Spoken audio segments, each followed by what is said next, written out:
Hello, everybody. Hello, Andrea. Good to see you here. Alrighty, so my name is Halley Sullivan. I'm a 3D game artist, and I've recently graduated from DePaul University. So I am here on behalf of DePaul's Junior Development Experience to teach you guys about using Unreal Engine to create cinematic films. So if you guys are brand new to Unreal Engine, don't worry, I'll take it slow, and we'll go through it together. So first, what is Unreal Engine? If you're totally brand new, why do we care about it? Why do we want to use these tools? So as posted on the Unreal website, Unreal is a state-of-the-art real-time engine and editor that features photorealistic rendering, dynamic physics and effects, lifelike animation, robust data translation, and very much more. So essentially, it's a game engine. And you might be thinking, all right, well, why are we making films in a game engine? Those two things are not the same, right? However, real time is the key word we want to think about here. With a game engine, we can render things almost instantly. We can spawn particle effects very easily and quickly.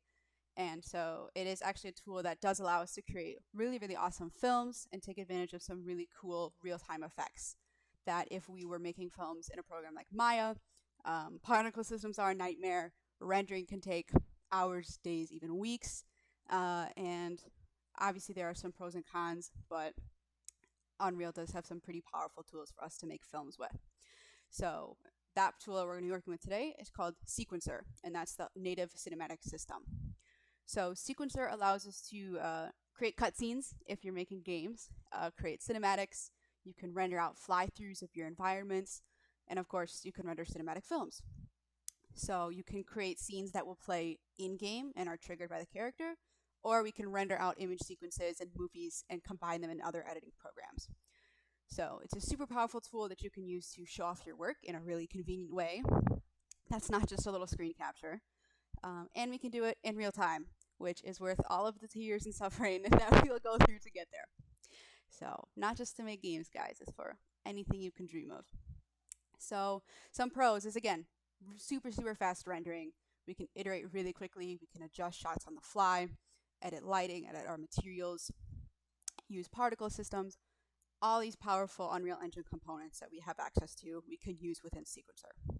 So super nice for fast iteration.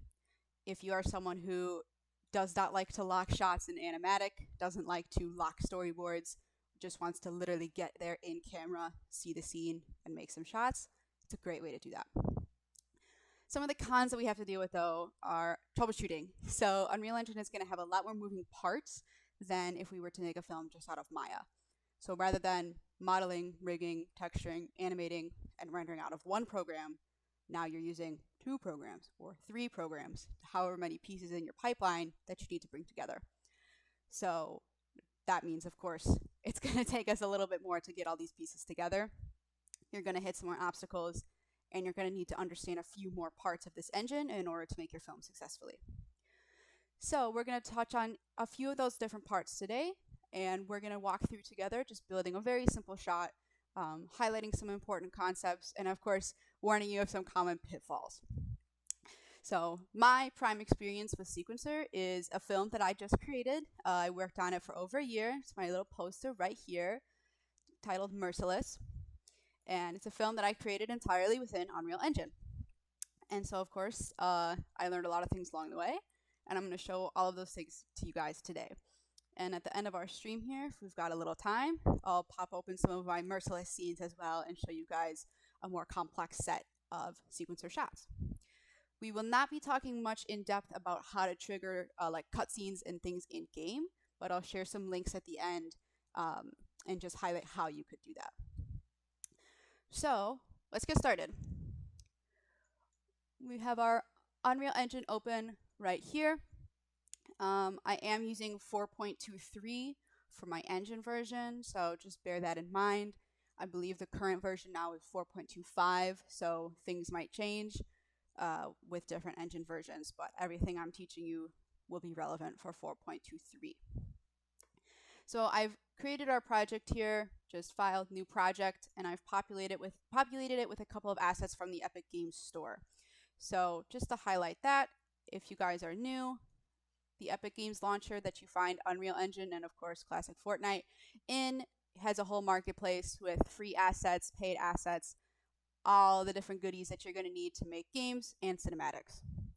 So this is where these assets are coming from. It's free content, free to use, really great way to just have a beautiful scene and characters done for you that you can just play around in, instead of saying, oh, well, time to build my entire environment just to make a little 10-second test, right? So today we're going to be playing with the Soul Cave environment here, which is a pretty cool one. I think it's an older, more lower poly environment, but that works perfectly for our needs. And we'll be playing with a Paragon character. We're going to be playing with Paragon Countess as our character. So this scene is fairly set up for us already. If you're not familiar, all of these different little icons on the screen are basically symbols for different components in our shot. So these guys are particle effects, so this environment has different particle drips, water droplets going on, has some point lights already set up, and even some audio. So we won't talk too much in depth about audio today. You can overlay audio within Sequencer. Personally, I did not want to deal with that, so I did all of my audio in external programs with some sound designers, but it is something that you can do. So like I said, along the way, I'll just be pointing out different things to keep in mind or different things to explore later on. So this is our cool little environment we'll be working with today. And this is all contained within a level in our Unreal project here. Okay, so some things to keep in mind as we're working. Navigation, if you hold down right click, you can use WASD and Q and E to navigate around your scene. You guys don't need to follow along with me if you don't want to. These files take a hot minute to download, but just in case. You also want to note our top bar up here gives us some options for our camera perspective.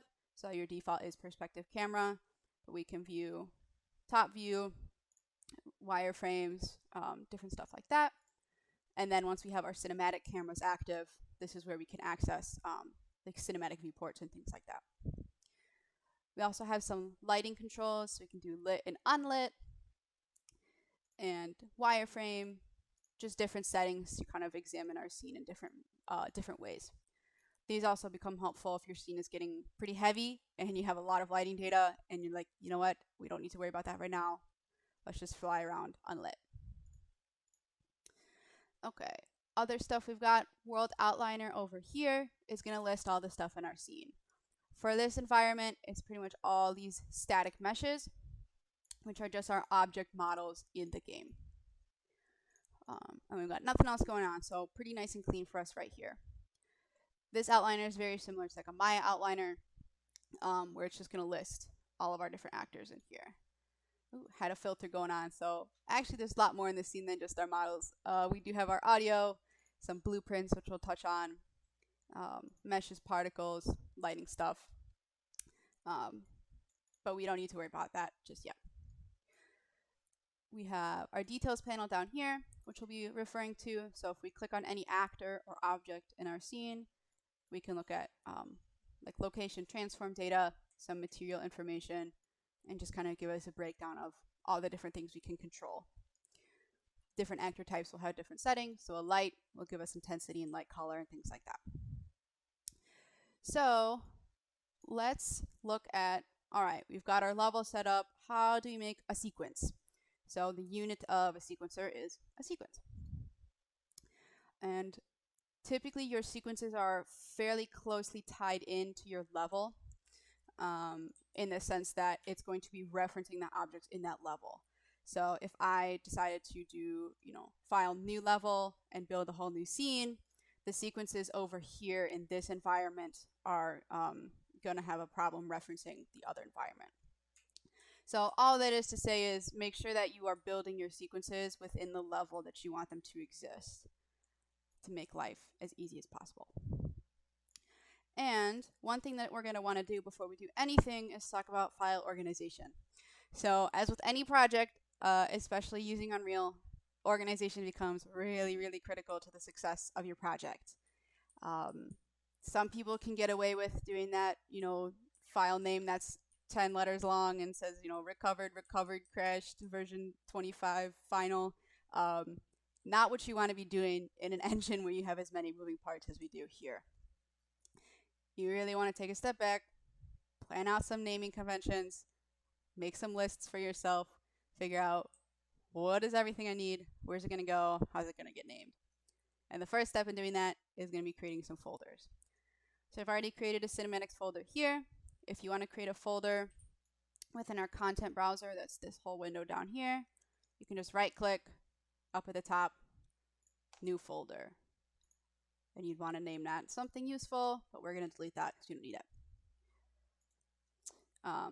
We also have a little filter over here on the side that's easier to see. You can access that with this little icon here, show or hide the sources panel. So I've created a cinematics folder. I'm going to pop that open. Right now I have no level sequences, nothing in here yet. So before I do anything, we're going to make a folder. We'll call that level sequences. You can call it shots, whatever makes sense for you and your naming convention. And again, if you guys have any questions, if you need clarification on anything I'm doing, whether that be navigation or making anything, just pop it in the chat and I'll get to you. So now we have our level sequences folder. Let's make a sequence. So we can pop up on the top of our bar here to the cinematics tab. Wow, who would have thought? And so if we open that up, we have a few different options here. We have add level sequence, add master sequence, and add matinee. Matinee is a legacy cinematics tool, so we're not going to be using that. It's like a deprecated system. And we'll get to master sequences in a moment. We're going to start with add level sequence. And it's going to ask us, where do we want to put it? Well, right here in our level sequences. And let's call this shot 01. Make it nice and easy. So we'll save that. And all of a sudden, this little sequencer window is popped open. And so you can only open the sequencer window and see anything if you have a sequence that exists. So that'll be a first step. And we're going to auto-save this nice big map here. Alrighty. So now I have this sequencer window, and it's totally empty. Let's take a minute to check out what's going on in this window so we know what we're going to be doing. So over here we have this is our little world that we're bound to. So this is our current level. We have save the current sequence and any subsequences, and save the current sequence under a different name. Search tool, creating a camera, which we'll get to in a moment, and then rendering this movie to a video or image sequence. Very important. Other stuff on here is like different view options. We have some keyframe transform tools, different key interpolation tools. And so if you guys are thinking, wait, keys, the system in Sequencer is very similar to like an After Effects system where we're placing keys along a timeline. And you guys will see that shortly. So if you've worked with like an After Effects or Premiere or tools like that, it's going to be very similar and you're going to get the hang of it pretty quick. Enabling snapping, all that good stuff. This little button right here, pretty important, frame rate. So games typically are looking at a 30 or a 60 FPS for your animations and things like that. Whereas with film and animation, you're going to be looking at 24. So you want to make sure that you are checking that box, because what's really exciting is when you get to the end of rendering and you realize one of your sequences was left at 30 FPS and all the rest are 24. And while it's not painful to go back and re-render because we're real time, you want to avoid little mistakes like that. So double check frame rate. This button over here gives us a graph editor, which doesn't tell us much right now, but we'll get there. And then we have our shot name here. So that's our little top toolbar that we want to keep in mind. Over here we have our track button, which is how we add objects and actors to our sequence to play with. Search bar, and then our little playhead with our frames. Right now our sequence is at 120 frames. We're going to leave that for right now. Okay, so we have our level sequence. Now we probably want to start with a camera because we're making a movie, right? So we have an easy little hotkey here. create a new camera, and set it as the current camera cut. So this is going to do a couple things for us with one button click.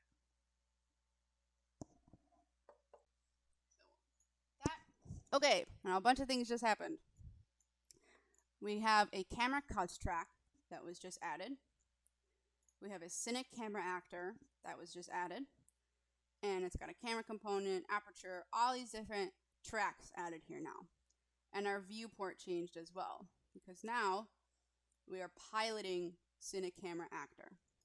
So before we were just in our perspective camera, now we're actually driving around our cinematic camera. So let's just get this out of the way for a moment. Let's break this down a little bit. So what camera cuts is it's tracking which camera we're utilizing within this sequence. So you can actually add several cameras to a given level sequence and then cut between them for your shot. And that's personal preference. While I was working on my film, I made a brand new level sequence per each shot because I wanted maximum control and I didn't want to worry about more than one camera. But you can absolutely come here and we can, let's see, create a new camera again. Now we have another camera. And then within our camera cuts track, what we can do is do plus camera and switch to the other camera. And we'll test this more as we go along. But now you can see we have, okay, first we're looking through Cine camera actor, and now we're looking through Cine camera actor 2. So if we move that guy over, we should pop back and forth. But we'll play with that when we actually have some shots assembled. Essentially, it's a way for us to put cuts right within our level sequence. But we're going to delete Cine camera actor 2 for right now. And keep on rolling. So let's talk about our cameras because this can get fairly involved. So we have Cine camera actor right in here. And if we click on this guy, we can see a little preview window right there. And we also have Cine camera actor selected in our world outliner.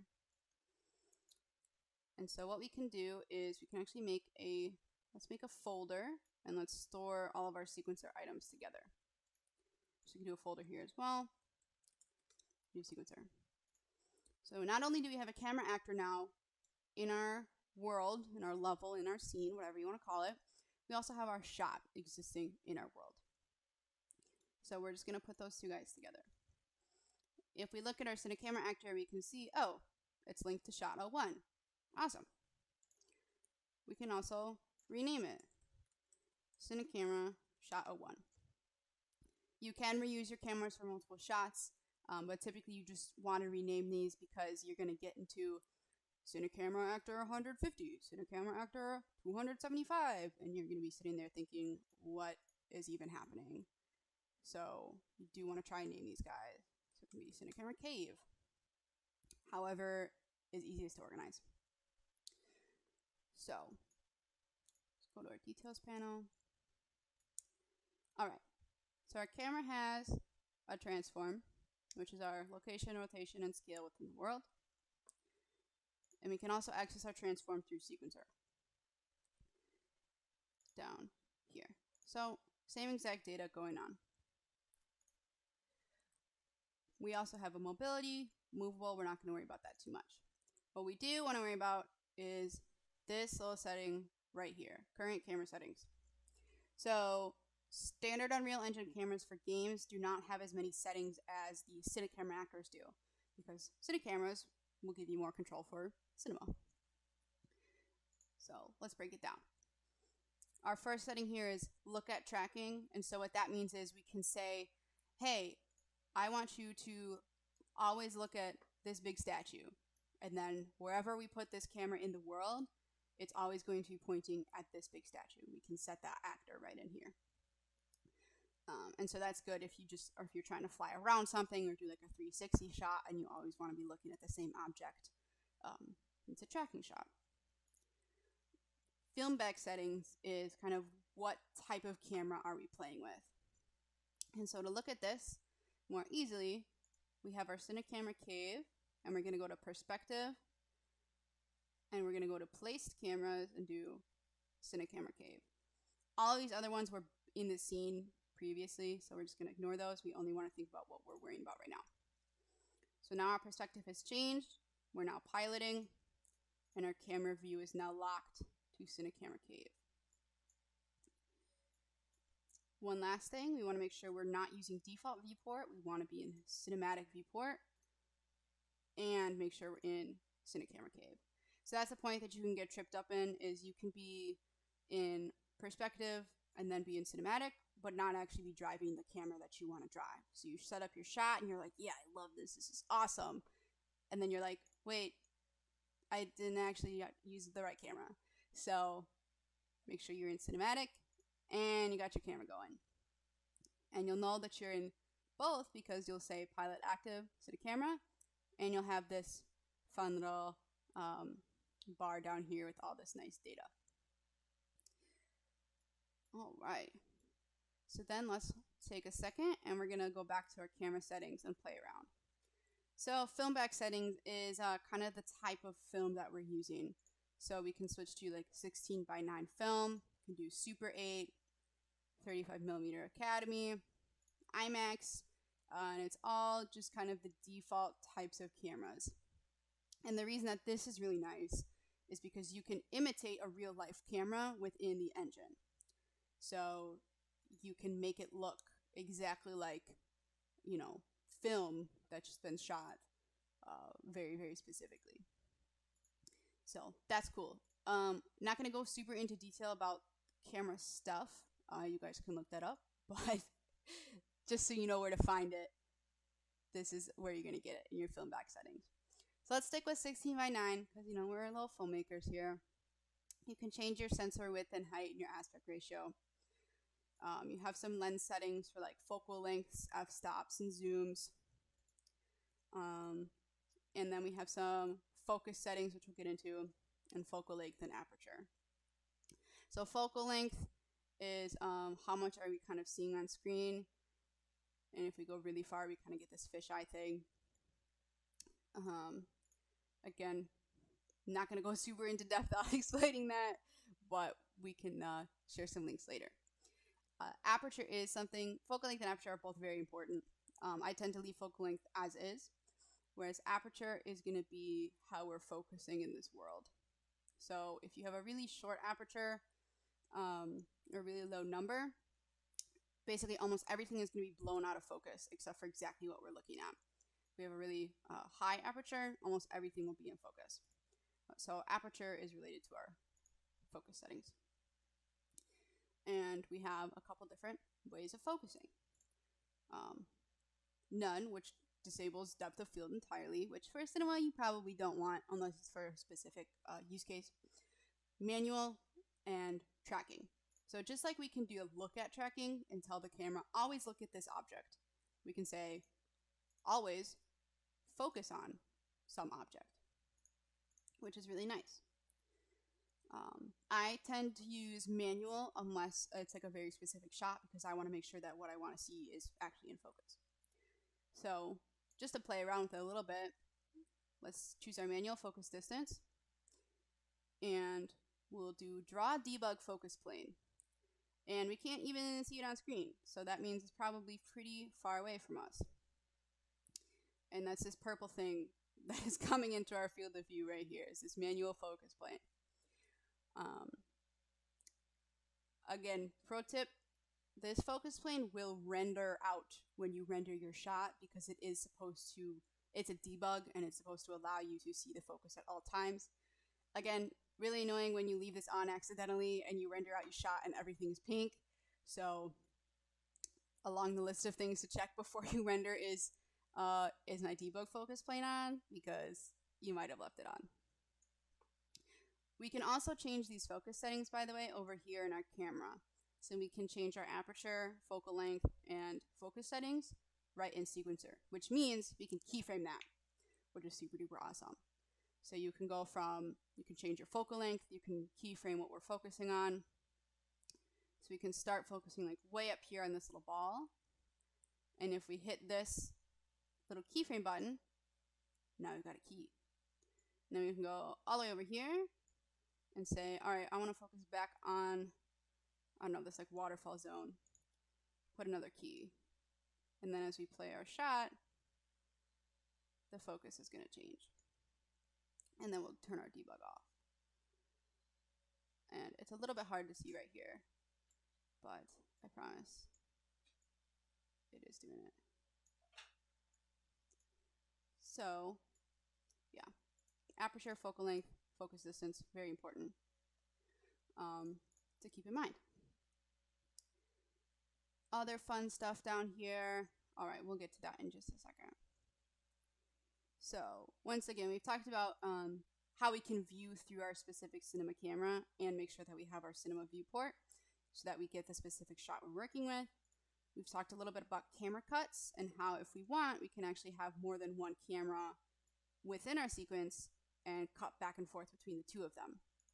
So that's super great. And we've also talked about how we can add an object in here with these tracks, and we can set some keyframes. And we can either set keyframes if we have the object in the details panel and it has a little keyframe option, or we can do it right in here and add some keys at the current time.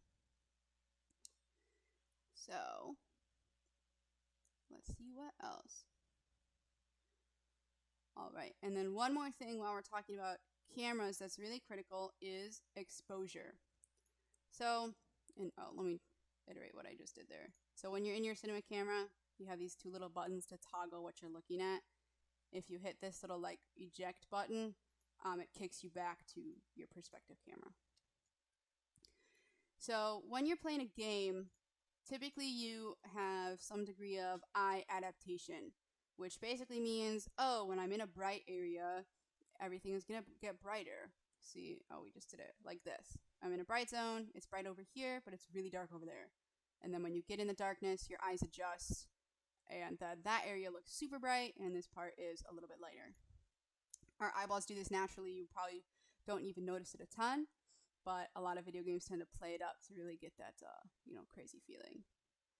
However, when you're making a film, you do not want to let the engine decide what your exposure is, because then you'll be setting up your shots, and you're like, yeah, my lighting looks great. We're focused on this waterfall.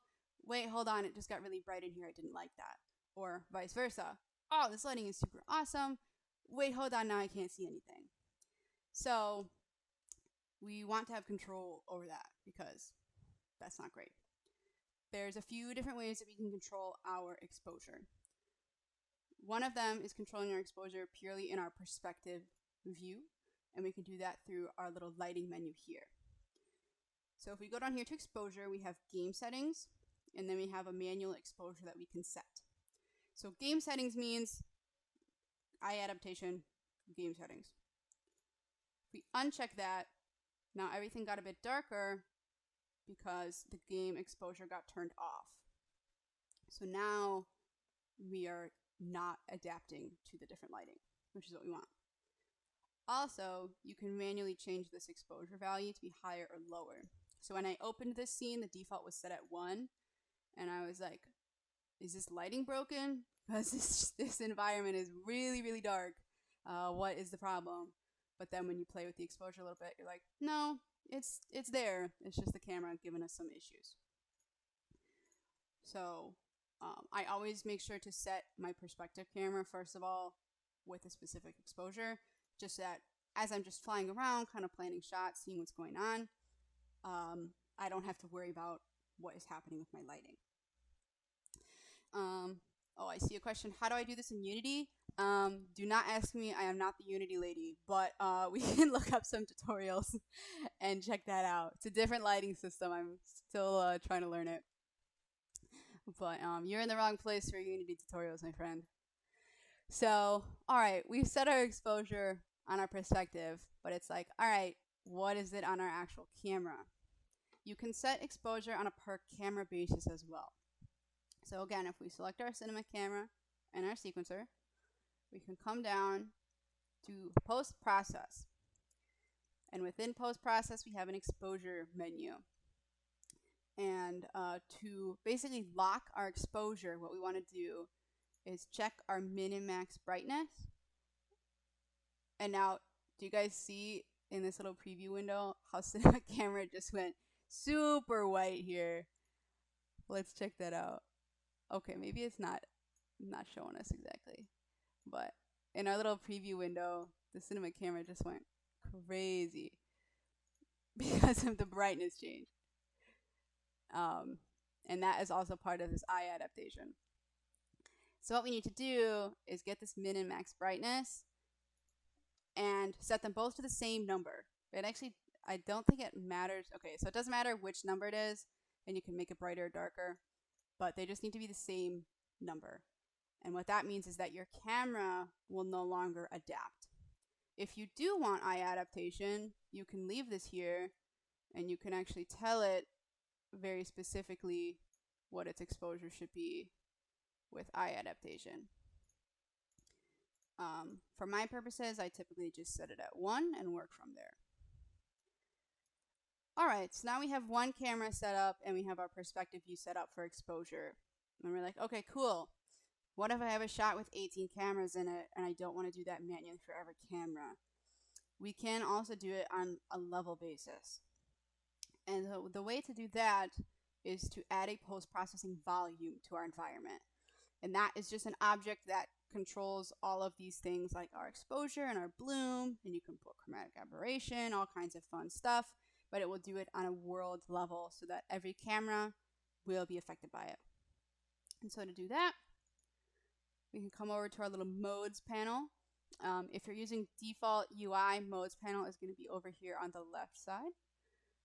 And we can just search post-process volume, toss it into the world. If you can't see it, you can hit G to go into game view. And then we can, on our post-process, we should be able to grab an exposure somewhere in here. Let's see.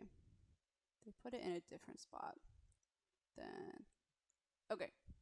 Lens, exposure, min and max brightness, set that here. So then, no matter which camera you're using, now this world will not be affected by the eye adaptation. Do make sure to check infinite extent so that it's touching every single thing in this whole level. If you do not do that, it will only work when you're inside this little box, which you can make bigger. But again, we're talking about just exposure right now and doing it on a world basis.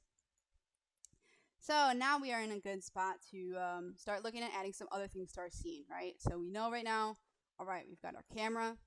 We've checked out some of the settings we have available to us, and we want to make some shots, right? So now let's look at how we can add more stuff to our sequencer to play with it.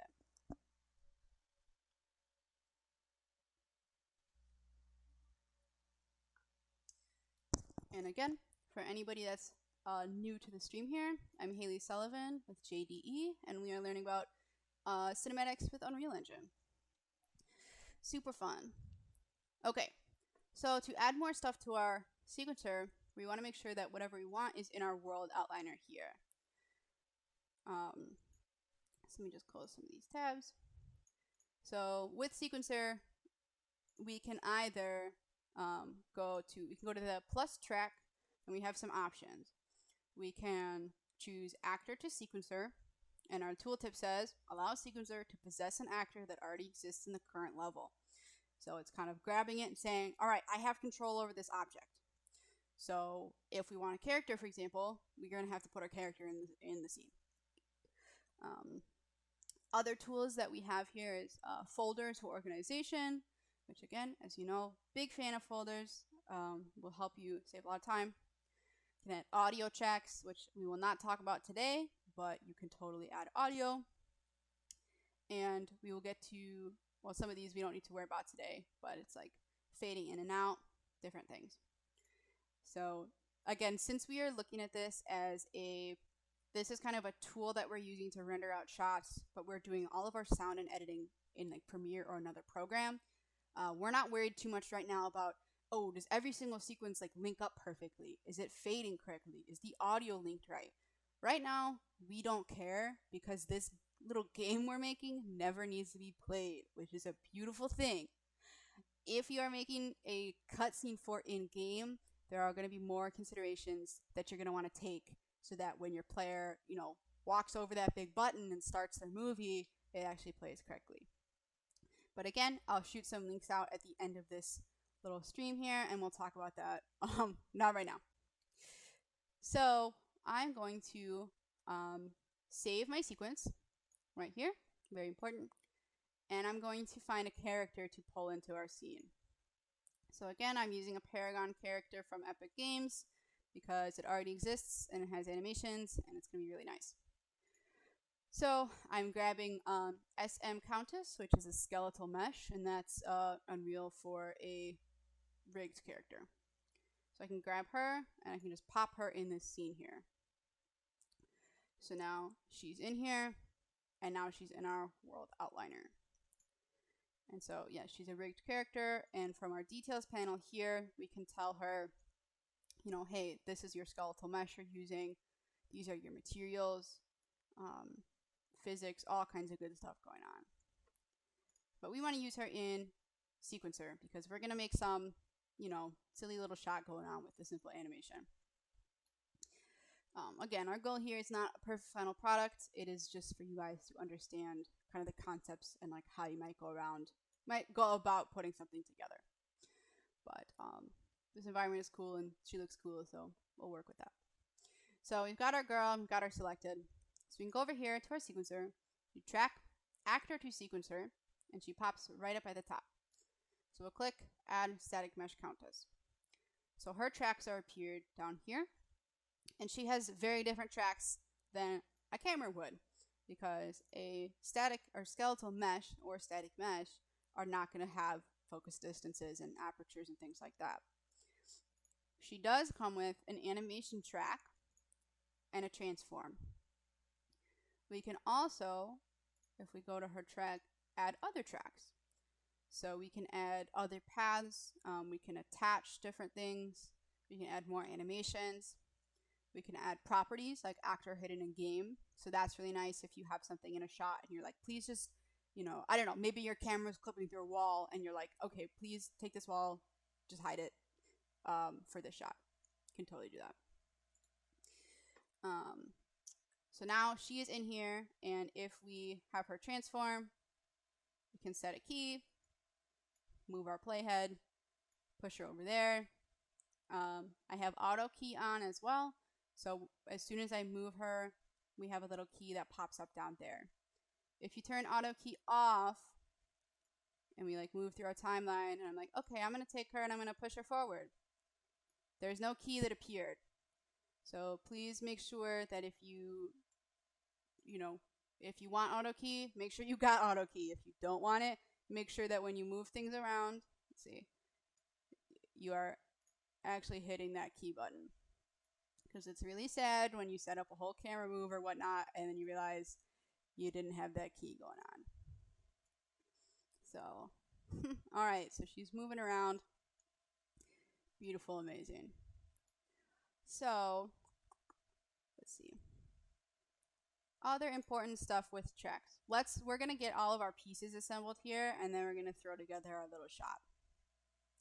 Just so you guys can see how we might touch different types of things.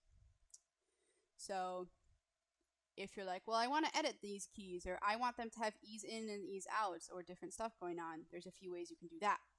You can select a single key and right click, and then you have different ways to interpolate. So the automatic is like a cubic spline interpolation. You can set it to a linear, so there's no ease in out. You can set it to constant, so she just is stuck at that position until she gets a new key.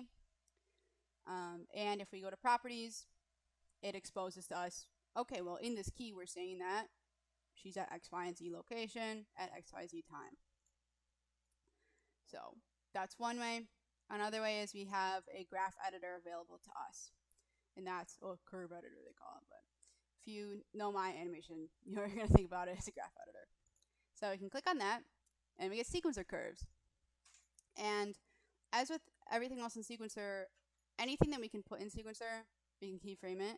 And anything that we can keyframe, we can edit the curves here. So we can get our Countess, click on her transform, and then we have a little graph editor here. So you can edit, you know, hey, maybe this key actually I don't want it. I can delete it, change how things work. edit our different tangents and our angles of things, all that good stuff to change our timing and placement and anything you may want to do with your stuff. Same for camera, same for all your focus distances and apertures. So that's really useful to know. I typically always have this open because it's always good to say, like, oh, you know, this camera needs like a little bit more ease in, or actually this is not working for me, or, you know, hey, I'm having problems where I don't know what's going on with my camera. It's flying all over the place. Well, check the keys. Maybe there's something going on in there. All that kind of good stuff. Okay. Alrighty, so, right, we've got our character in here.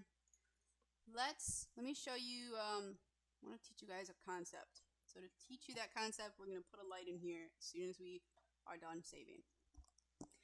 So when you're working with Sequencer and Unreal Engine in general, you have the concept of a possessable object and a spawnable object.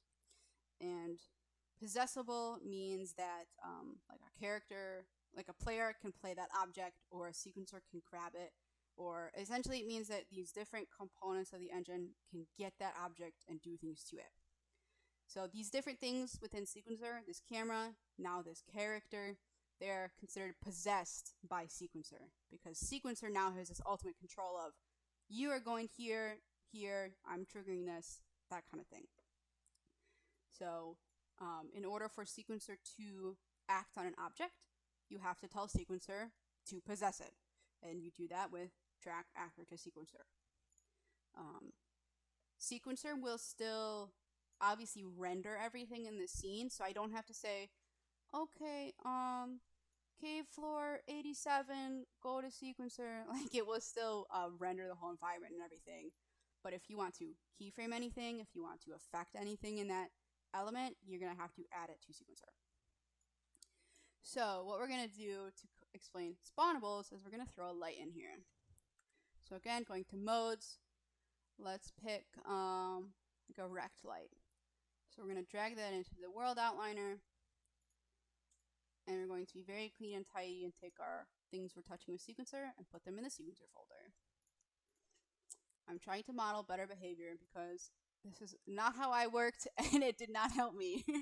So please be organized, it'll save you so much pain.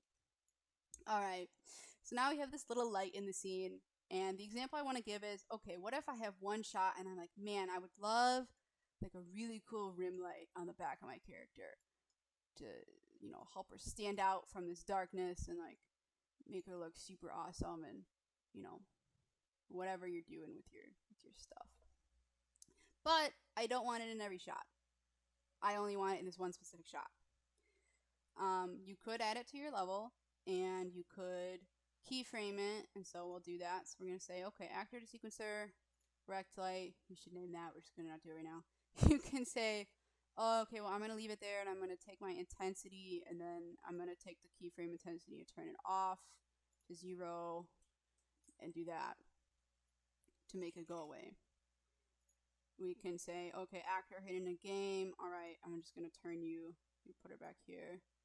We're going to make you hit in a game. You can do those things. Those are ways to turn stuff off and make them kind of disappear for your rendering.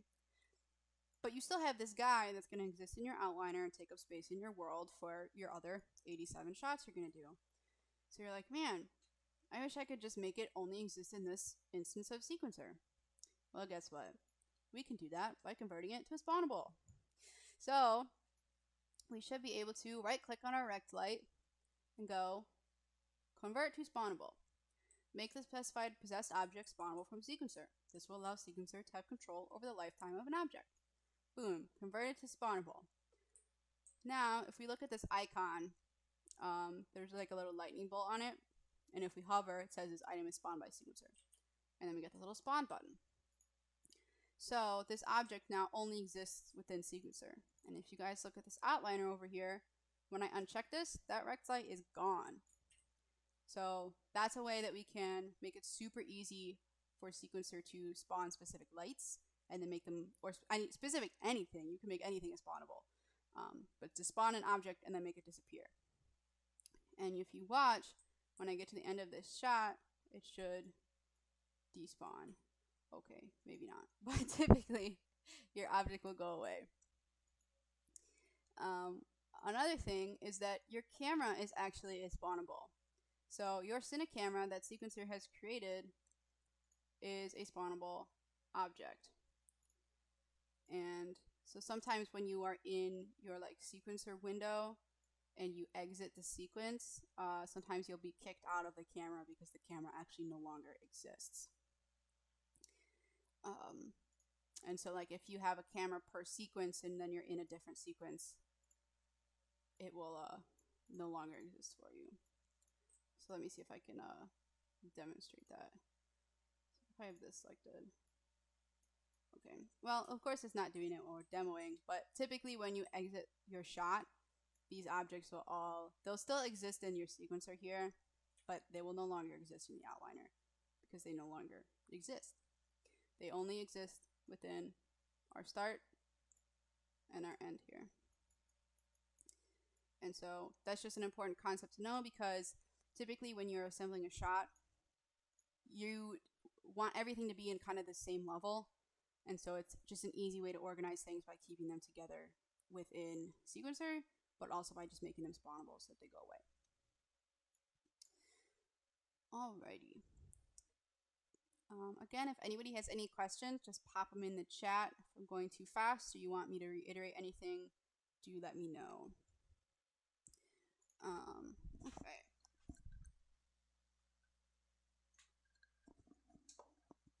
And I know this is a lot of content, but I promise you it's all worth it. And it's all good stuff to know. Okay. So one other thing that we can do also is, well, what if you want more than one shot, right? Oops. I always do this. I always click right there and then pull my entire window out. Okay. So we can go back to content browser. We're like, okay, I have my one shot. What if I want another one? Well, there's a few ways we can do that. We can just create an entire other level. You can go to animation and there's level sequence there. We can duplicate this shot. You have a few different ways to do it. The nice thing is if you duplicate this and we have shot 02, if we open it, all the same objects are in there. And that's really nice for not having to set up the same scene over and over again. And also just for doing multiple experiments. So if you want to, say, well, what if I moved the camera a little bit and did something else with it? That's one way to do that. You also can work with what's called a master sequence. And so if you want to make a master sequence, that's more of what's the best way to explain it?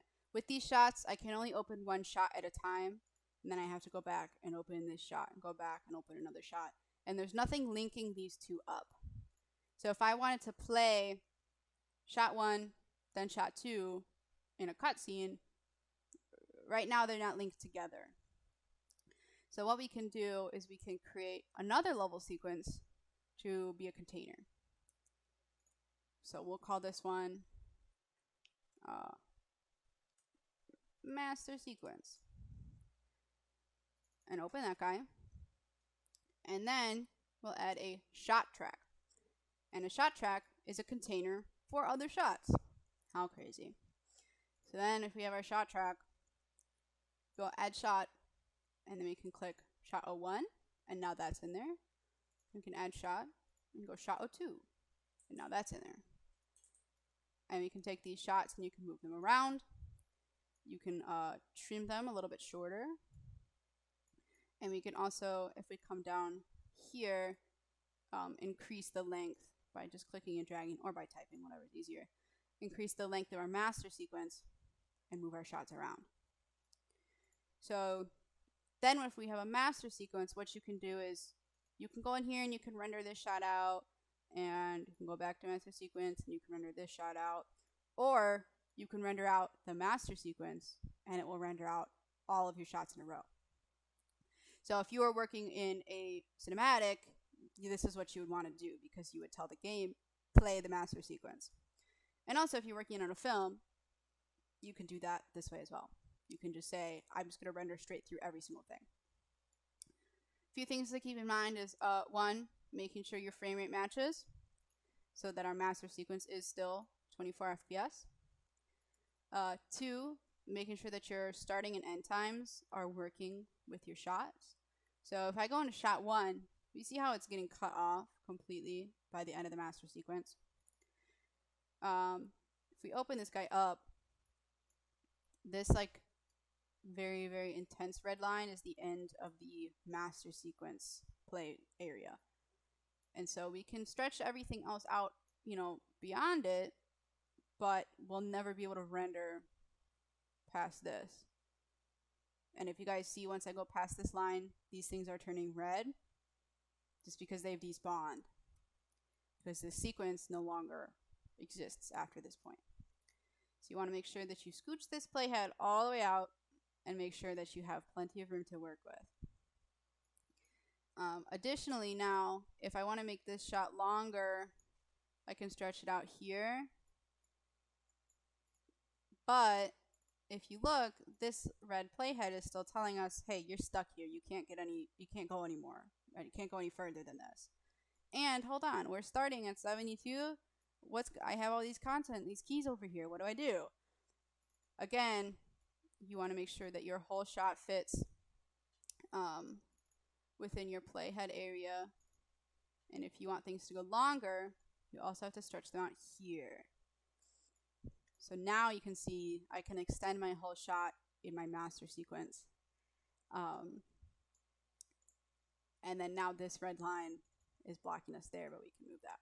So essentially, if you are using a master sequence, you just need to keep track of the length of things, because now you have multiple shots and multiple things trying to control the playback range of your shots. So just to reiterate, if we're within our shot, we have our playback ranges that we can set, these little green lines and this red line here for start and end. But this like hatched green line, and if we go this way, we'll have a hatched red line. That's the master sequence, this size shot.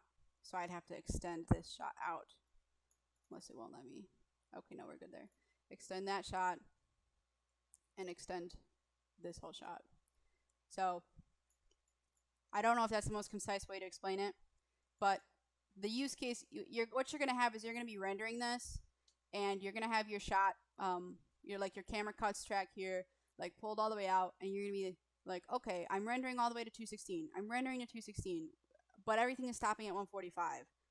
What's going on? What's going on? And you're going to find out, oh, my master sequence shot is stopping here, so I need to extend this out up here to actually go through. So master sequences are incredibly useful because you can access all of your shots in the same place and link them up and do kind of a seamless edit. But it's just more moving parts, my friends. It's always just more moving parts. And if your camera cuts in your shot are like too short, right here, let's scooch in. Let's see. Like if this Cine Camera Cave camera cut is not all the way to the end, like this won't render to the end either. So I've just had many a moment where you're rendering and stuff is not rendering the way that you want it, or it's getting cut off early, and it's because this is happening. So again, master sequences, very useful.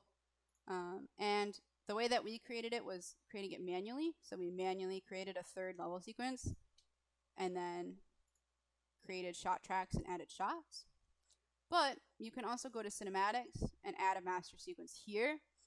And what this menu will do is it will essentially allow you to do this automatically and input these shots and put like names on them and stuff that way, which is very useful if you know, hey, I want 3 shots. I want them all to be 10 seconds long. I want them to have these names. That's a great way to do it. But you can also kind of do it like a straight ahead method where you just make your shots as you need them and expand things out. So that is how we can work with our different shots within our sequencer. Okay, so let's just take a second and let's think about what kind of shots we want to make. So I'm thinking maybe we do like a cool establishing shot or something, and then maybe we have our girl like walk up to this big statue. I don't know. Again, it doesn't really matter what we're doing, but we're just trying to play around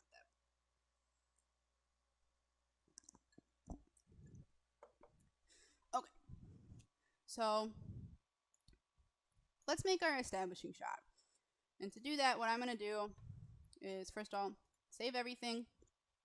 You always want to save constantly because Unreal likes to crash. So save early and often, my friends. Yeah. All right. So just to keep things clean, I'm going to go in my, let's see. Let's just make a new master sequence so that we can just be very clean, and also you guys can see the process just one more time. So we'll do cave master sequence. And so again, this is empty, but we're going to add some other shots to it. And then let's create a level sequence. We'll do cave, establishing shot, and we can Control W to duplicate, cave, character, close up. Again, this is where naming conventions can get a little dicey because on one hand, if you say, okay, well, I'm going to name every shot 1, shot 2, shot 3, shot 4, if you change the order of your shots, or you add shots, or you remove shots, it suddenly becomes a lot harder to remember, wait, what is shot number 7 even supposed to be? So that can get confusing. On the other hand, if you name things by what's happening in the shot, then it's like, wait, what order is that? Which one is shot 7? So I don't have too much advice other than pick a naming convention and stick to it and write it down somewhere else so that you know if I'm naming a shot by a description of what happens, you still have a list somewhere else of what order they need to go in and all that good stuff. So let's go to our establishing shot. And we're going to, once again, we're going to make a camera. So we're going to create a new camera and set it as the current camera cut. So now we're at cinema camera actor 321. Wow, that's really something. So let's find it in our world outliner. We're going to rename it Cine Camera Establishing Shot. Again, you can name your camera based on the shot. You can name it based on the world. Personal preference. I'm going to take that, and we should be able to put that into sequencer here. Then we are going to double check our camera settings real quick. I would like to use 16:9 film, so I'll check that. We'll set our focus once we have our shot because it's shot dependent completely. And for aperture, let's say like 8 for now. There are charts online that can tell you like which numbers you're supposed to use. If you haven't picked up by now, I'm a little bit loosey-goosey with all the number stuff. So you just set whatever looks good, and that's what you roll with. And exposure, we already took care of that, if you guys remember, with our post-processing volume that we use to control our min and max brightness in our whole world. So you can still check your cameras and make sure that your exposure is locked if that's what you want. You can let it be controlled by a post-process volume in the world, whatever works best for you. Once again, that's just one of those things that you want to kind of have a checklist of like, all right, is my aperture right? Is my focal length right? Did I do my exposure? Because that's the stuff that, is going to matter. So for our establishing shot, we can just use a camera because we have this whole world right in front of us. We don't need to really worry about adding anything yet. So I'll just save this little sequence, and let's find something cool to establish. And so I'm piloting my camera already. But what I'm going to do is make sure that I'm in my sequence, and I'm just going to set a key.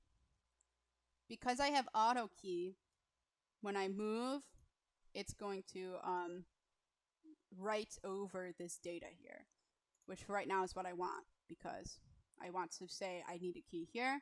I'm going to move my camera there, and I want that key to be at that time, but with the new data. And then once again, we'll set to 24 FPS. And let's see. I know there's some cool waterfalls around here. Let me fly around real quick and just find something cool. Because we want our big statue guys to be kind of our wow shot at the end. So let's just fly through. Okay. So maybe we'll have like this kind of little area over here with this waterfall. If we hit G, we can hide all of our little game elements. So if it's distracting while you're setting up shots, you can absolutely just hit G and hide it. So, okay. Let's say this is the shot we want, and then we can do just like a little pan. Get some motion in there. So I know I have my key, but we're just going to be really safe and key again. And then I'll go to, let's say like frame 110. And I'm just going to kind of drive, oops, too far. Drive a little bit over, like right here. And again, we're auto keying, but I just key anyway. So what you might see is like, hey, well, wait, we're panning, we're rotating, maybe we're going even up and down a little bit. We don't really want that. So there's a few ways that we can deal with that. One of the ways is we can open up our curve editor and go to our camera transform. And let's say, let's look at our X, Y, Z. So we probably don't want motion on all these axes. But I want to see my camera and see what it's doing. So to be able to view it, let's hop out of our camera there. Let's hit G, and boom, there's our camera. We can actually see it, and if we drag through our playhead, we can watch it go. So that's pretty fun. This is also nice if you want to be really, really precise with a shot placement, because you can get in really close to your camera, have this little preview, and just very, very carefully place your shot, place your camera exactly where you want it.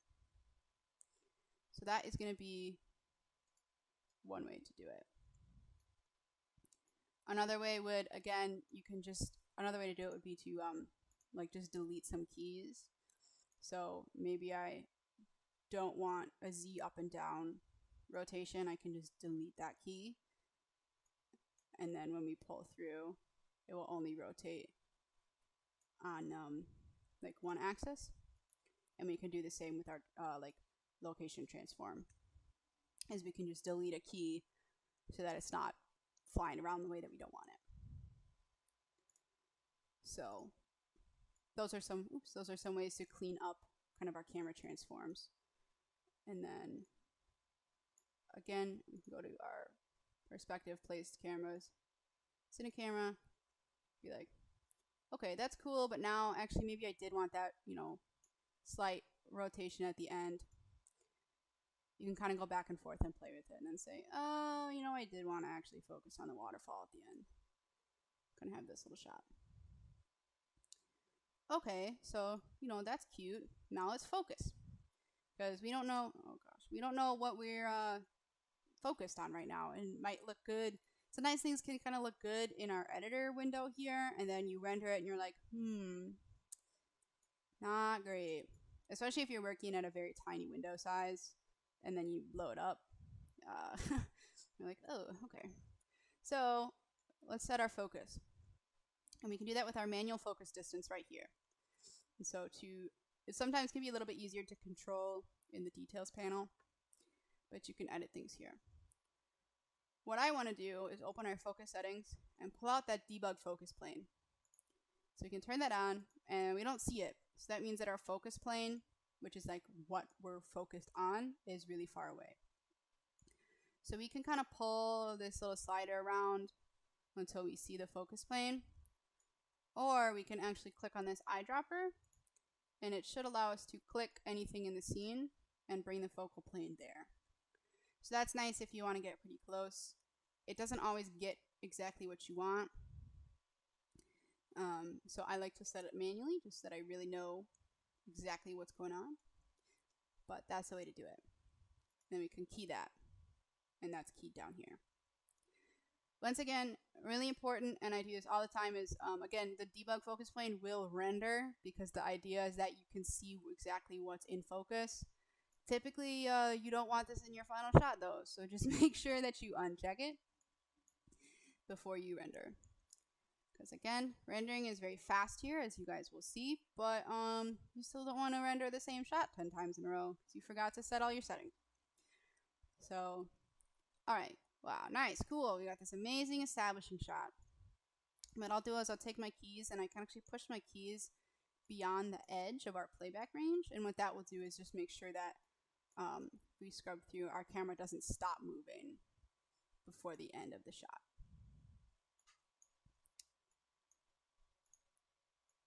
Alrighty.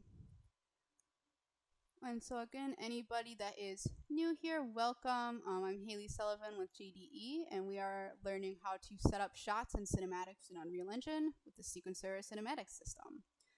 So we've picked out our really cool establishing shot here. We've set some camera keys, set our focus distance, and we're going to keep this shot really simple. We're just going to say, all right, cool, we got this establishing shot. Awesome. One tool that I did want to bring up is, what if you're saying, well, okay, that's cool if I want like a tiny short camera movement that's like really simple, but what if you want something like really complex, or you want to like follow a moving vehicle really quickly, or get some kind of crazy camera move? Well, Unreal has some really cool tools to help out with that. So if we go over to our modes view and we go to cinematic, you guys should see we have a cinecamera actor, which we've been working with this whole time. We also have a camera rig rail and a camera rig crane. So if you pull these elements into the scene, hit G to see it, this is the camera rig rail right here. And what we can do is essentially use this to control the path of our camera. So let me give you an example. We have our camera rig rail here, and you're like, okay, cool. But if I click on this point, suddenly we get a Bezier curve, and I can click on this point, and this point, and that point. You're like, okay. Now I can pull this guy, pull it out like this, and get a perfectly straight rail with no change in our height, no change in our position at all, just sliding over to the side. Okay, that's cool. You can also pull it up and have a very specific angle that you're working with. You can grab on these red handles and change the spline angle. So now it's like, okay, well, yeah, that would be really hard to animate by hand. So you can just continue. Sometimes it can be hard to grab the right little guy here. Let's see. To get this end. Sometimes I just start pulling from the other end, and you should be able to grab it. Come on. But we can essentially continue growing this spline out longer and longer and longer to do exactly what we need. And so this is something that you could use. So if you wanted like, oh, I want a 360 camera movement, but I want it to be super, super smooth and perfect. Well, this is what you would do. So to actually extend this part out longer, what I did is I clicked Alt and held that while I dragged, and that gave us more points to work with. So now we can get really, really crazy stuff. And what makes this beautiful is that even though they call it a camera rig rail, you can actually parent any object to this camera rig rail. Crazy. So you can put a character on it and have them walk. You could put a box on here and make a conveyor belt, make it animate perfectly. All kinds of crazy stuff. So I can say, let me get this rock here, this brick, and I'm going to pull it to my sequencer window. Oh dear. So the camera rig rail is a super useful tool to kind of use splined paths to control your object.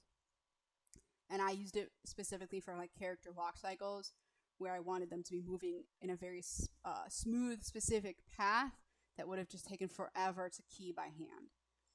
So if I can finally get down here, I should be able to, let's at least put this in our sequencer folder. All right, we have our camera rig rail here. So I know this is a digression, but this is honestly a super powerful tool, and there is documentation, but you won't always learn that, oh, you can put anything on this. It's just a rail. It's not necessarily only for cameras, which is like amazing. So you can take our brick and you can drag it on top. Okay, so it's because this is a dynamic actor and our brick is a static. So we're just going to change that to movable. Objects in game engines can be static, stationary, or movable. Static means they don't move. So the game engine, if you try to do something that makes them move, the engine will tell you no, because it says, hey, this is a static object, it can't move. Stationary means it can be changed but not moved, and then movable is movable. So we'll just switch that to movable, and then it should allow us to parent it to the camera rig rail. Then if we take our brick, and we should be able to zero out its transforms. And now you see it's sticking like right on to this rail. And if we then select the rail, let's see. So I know it's like a little hard to see with this lighting. Let's do unlit. So we have this brick parented to the rail. The brick's transforms are set to 0. And then on the rig rail, we have a control for current position on rail. So we zoom out a little bit. If we just pull this, now our brick is sliding along that rail. And if we hit G for our game settings, now our brick is floating in the air because you can't see the rig rail, but you can key its position along the path. So just to reiterate, that's the camera rig rail. It's essentially a spline tool that you can parent other objects to.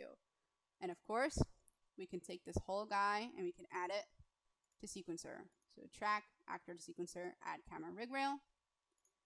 And then if you're like, hey, wait, it doesn't, there's no tools, I need this current position. You can click track, and you should be able to see current position on rail. And then you can key that right in sequencer. So that's just a really nice tool. It's one of my favorites. It's pretty easy to use once you play around with it. I have not done much work with the camera rig crane, but that's kind of like a boom, like on a truck, for kind of like vertical and more like 360 movements, or like 3D movements in space. And so that's another really cool one to play around with. So that's how you can also get like really nice cinematic shots that don't just look like, oh, I moved the camera here and then I scooched forward and then I moved it over there and then I scooched a little more. So that's just a little tip for you guys. So now let's get back to setting up our establishing shot. So we're going to go back to our establishing shot camera, and okay, cool. So yeah, we're going to be done with this shot. And we'll keep on rolling.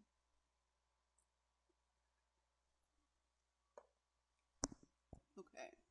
Hope you guys are learning lots of good stuff. Again, if you have any questions, feel free to pop them in the chat. Alright, so we have our establishing shot. Now let's get back to our character close-up sequence. So I opened that, and again, we have nothing in here. One thing that you can do if you're like, okay, well, I want stuff in here, you can always copy one of your existing shots, but it again will contain everything that's in that shot. So it just kind of depends on the workflow that you want. But for right now, let's create a new camera. So now you have Cinema Actor 323. Let's find that guy, and we'll rename it Cinecamera Character Close-Up. Not the best naming convention, but again, we're going to leave that alone for right now. And we'll put it in our sequencer tab. All right, and then one last thing, with the camera rig rail is to attach and detach. You can just click and drag right on that object. So for example, if you have a shot where you want this guy specifically on here for only one shot, you can just drag it manually. There are also like keys that you can put on the camera rig rail and these guys to link them. But for right now, we can just leave that alone. So now we have going back to our character close-up. We've got our camera in here, but we're not at our character. So let's select our countess. We can hit F to focus. And then we'll just double check that our settings are correct. I'm sure that there is a way to kind of set some defaults here or make this easier. Personally, like I said, I would typically just keep duplicating the camera because I would have very similar shots over and over again with the same objects. But if you are making brand new cameras every time, you just want to make sure that you are double checking your settings here. So where is our girl? Okay, so we've got our girl here. Well, let's make this a little bit bigger. Let's see if we can like frame her with this big character. I guess it's hard to do a close-up if she's like that far away, but in any case, I want to talk about animations on characters, so that's a little more important than just the shot itself. So we can go back to this view. That's fine. So let's just set our transform on our camera. So we're like, okay, we're gonna hang out here for a bit. Now let's get our character and pull our character into our shot because she's what we want to animate. She's what we want to do actions on. So once again, we'll do actor sequencer, add our countess, and she gives us a couple things. She's got animation and she's got a transform, which is for right now exactly what we need. You do want to make sure that you are keying your transforms even if you don't actually move the character in each shot, because what can happen is if you have other shots that are also moving her around, sometimes at the end of the shot she'll stay where that shot ended, and then you're going to come back to this one and be like, wait, where did she go? And it's just because you didn't key her to say, hey, when this shot starts you need to be here. Like get in your actor's mark spot, come where you need to be. So do just make sure that you're kind of setting like your base keyframes on your different characters. So oops, don't wanna change that. So we've got her here and we're like, okay, let's just slide her forward and then we'll just put like a little walk on her. So we have her transform keyed. Let's go forward. Maybe we can just hit G, you can see our like little line here. We'll just pull her forward and set a key. If you ever want to see stuff playing like real time, first set your keyframes correctly, and then you can just hit spacebar and it will play. So if we're like, oh, that was a little fast, you can just drag your key out. Good. Okay, that looks better. She is kind of doing an ease in and ease out, which is fine, but do be mindful that your interpolation on your keys is going to change like how the person or object is moving. So if you don't want them to start slow and then go quicker and then slow down, change your interpolation. Okay, so now let's get an animation on her. But one thing we want to check out is on our actual character, we want to look at their animation menu and check out the animation mode. So in Unreal, we can have different animation assets in the sense of saying like, okay, click on animation. I want you to play your, let's say your death animation. Wow, very intense. Okay, so play your death animation. And you can kind of pull stuff in here and throw them around and play with the different animations. We'll get to that in a second. And you can see that on our actual character, her mode has changed to use custom mode. We have three options: animation blueprint, animation asset, and custom mode. Using these little selections for animation is the animation asset. Technically, we want to set either use animation asset or use custom mode when we're using sequencer. Animation blueprints are a separate section of kind of coding and animation, and you would want to use the animation blueprint, for example, when I'm playing the game and I go forward, the character should go from a walk to a run as they speed up. When they go left, they need to play a strafe. When they go backwards, they need to play their reverse animation. That's what a blueprint, an anim blueprint handles. With just a regular animation asset, such as this one, it's only going to play this single animation and then go back to empty at the end. And the reason you just want to be very mindful of this is if you have a character with an animation blueprint that is playing, and you have these assets telling it to also play, you're going to run into issues.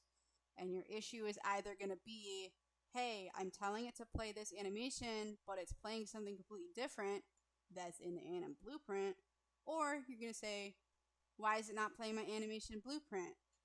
It's playing this instead. So you can't have both. You can't tell it play your blueprint and play this asset at the same time, because it's two different things you're telling the asset to do, and it's not going to resolve it in the way that you want. It can't read your mind. So do just make sure that you're setting this correctly. What is nice is that we can key this.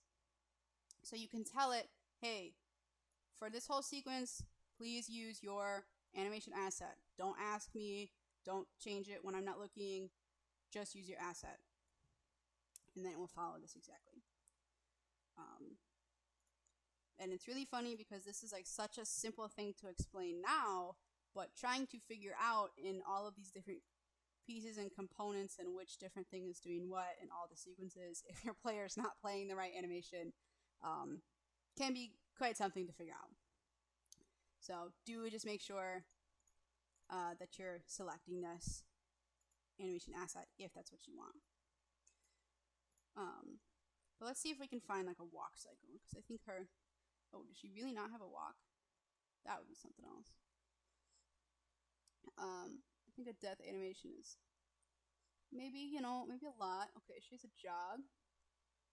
You can do like a jog forward. So you can get multiple animation tracks overlaid on top of one another, and they can blend in between one another. So if you look, we have currently death stacked on top of jog, and now she's kind of jogging through her death animation, which is a little bit silly, but sometimes you want that functionality of blending between animations. And so that was another thing I wanted to touch on, is if we stack animations, we suddenly have keyframes for weight. You can also drag these two on top of each other, and so you can kind of transition, blend from jog to death. Okay, so that's kind of funny. We guess we can keep that. And she's running toward this statue and then suddenly dies. Tragic. Okay. So we can kind of stack these two in this track.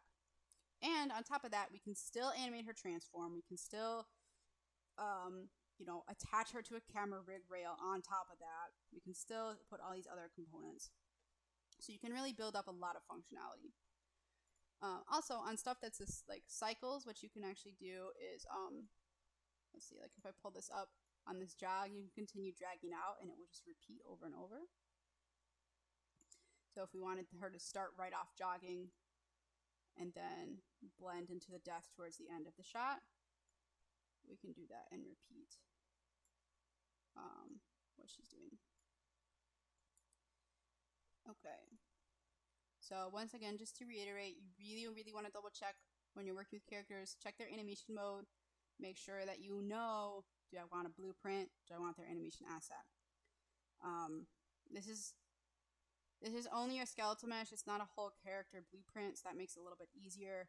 But again, as you get up in complexity and more things you're trying to add as far as functionality, it just becomes more boxes to check. Did I keyframe this correctly? Did I do that correctly? Alrighty.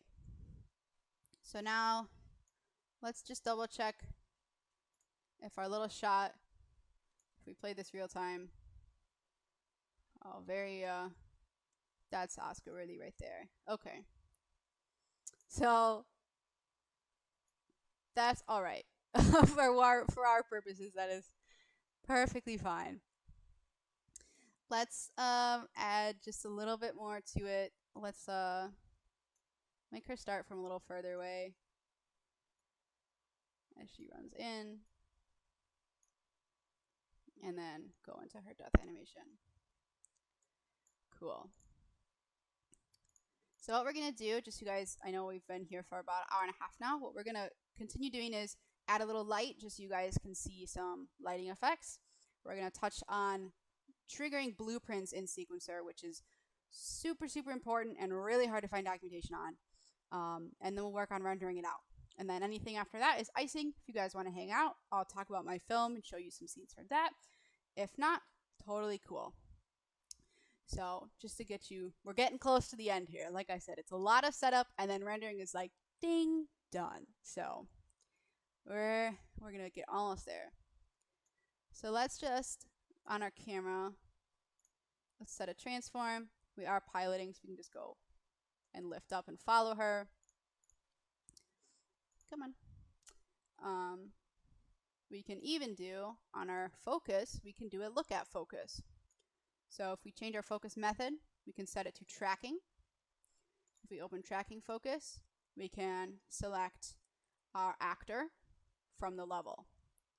And so what this means is it will always be looking right at her. She will always be in focus. So this is a really nice example of when look at tracking is cool, because then I don't have to keyframe, manually focusing on that distance, come here, keyframe, come here, keyframe. And if you want to debug, there's a little debug box that will go with her. So that's the other method of focusing, is tracking and then manual if you are doing focusing. And then this, we have a lower aperture, so she'll have a little bit more depth of field. All right, let's get a light in here really quick. We can do a point light this time.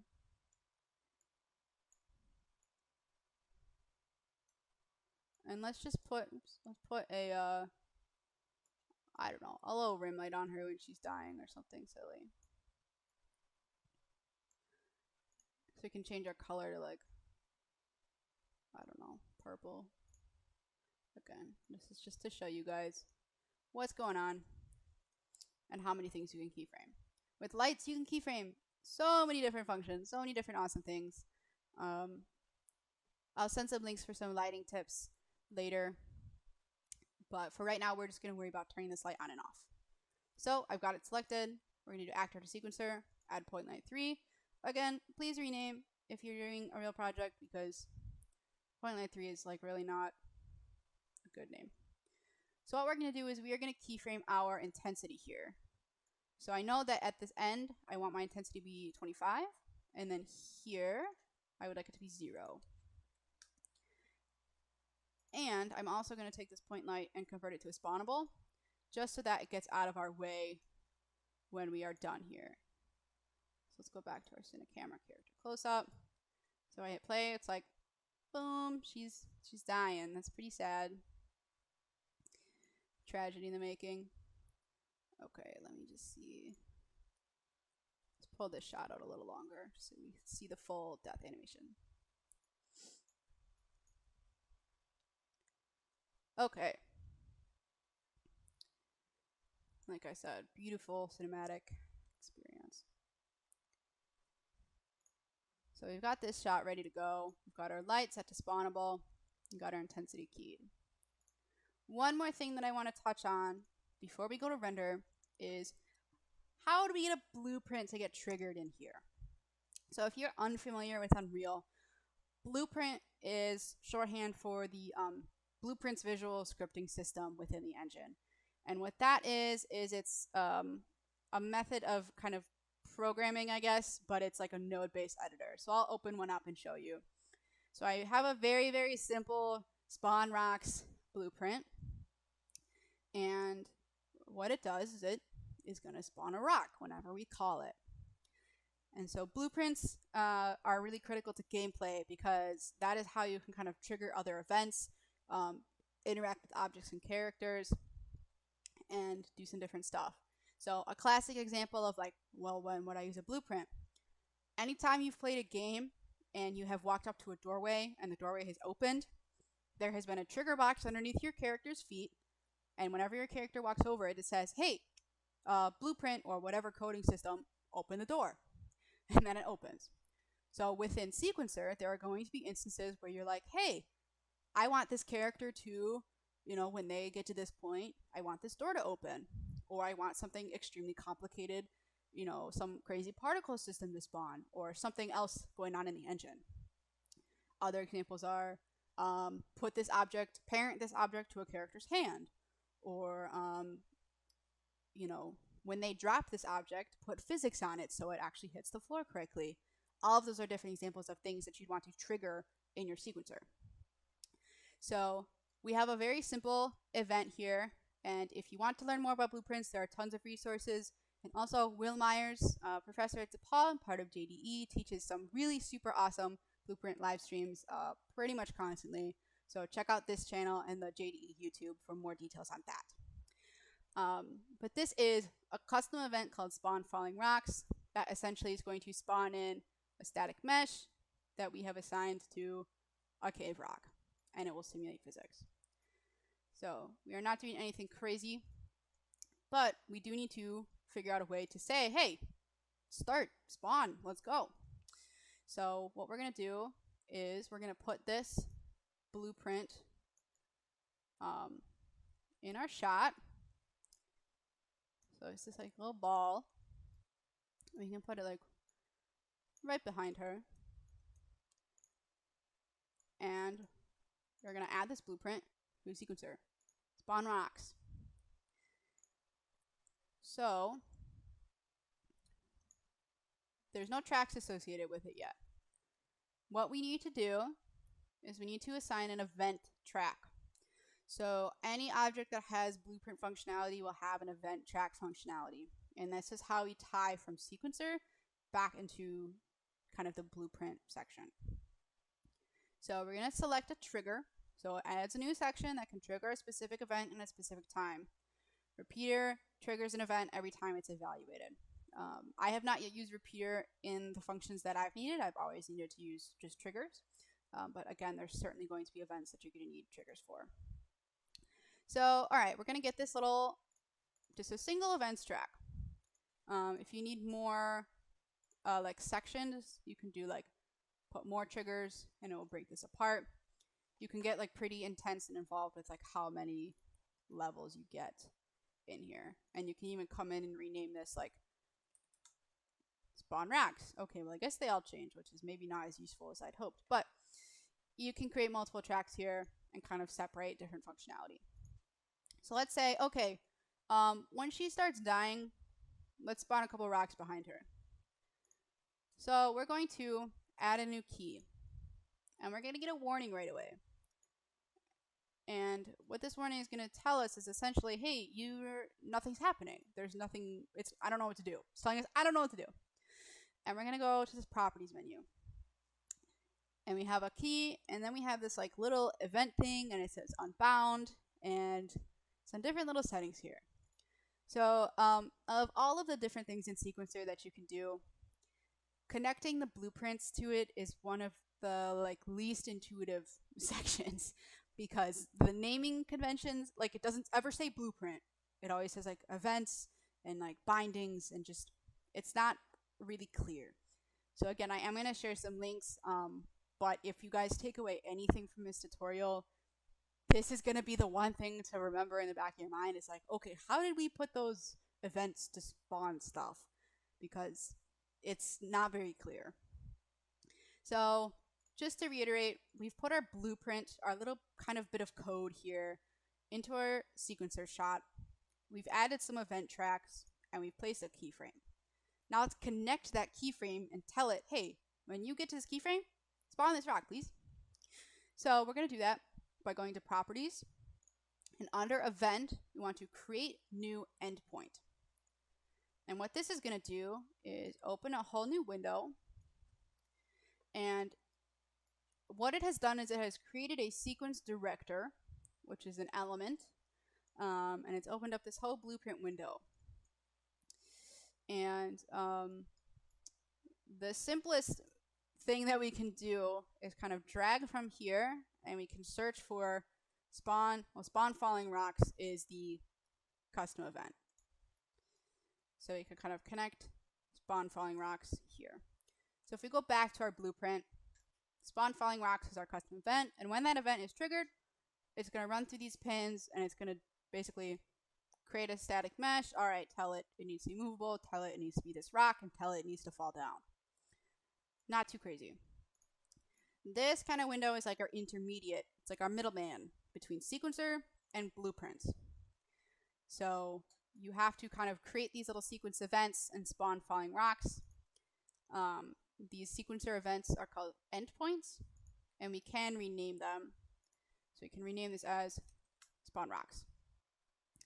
Then we're going to compile, and we're going to save. Then if we go back to our sequencer, you say, oh, okay, this key now has spawn rocks attached to it. Okay, that's cool.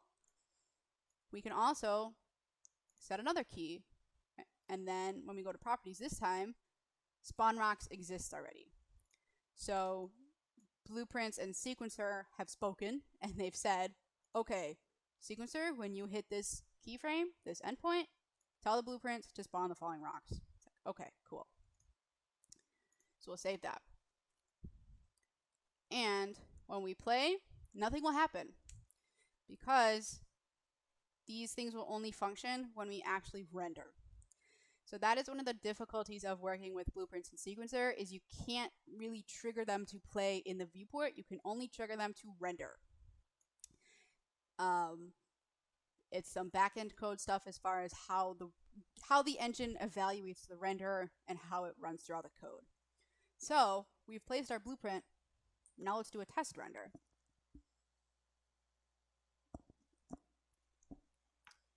Okay. And so before we render, we're just going to double check because we have our girl. Let's go to our camera. Okay, we have our shot framed. She's running. The light turns on. Hopefully rocks are going to fall. Done. Great. Let's try to do a test render. So we can click this render this movie button. And we're going to get some render movie settings coming up in here. And this is how we decide, hey, how do we want to render this? So we have our output. Typically, I am doing like PNGs because I am compositing all my images in Premiere. If you guys want to just do like a video, you totally can. As AVI, different file types, but we'll stick with PNG. Audio, again, we did not do audio. You can absolutely put audio into your sequencer and render that out as well.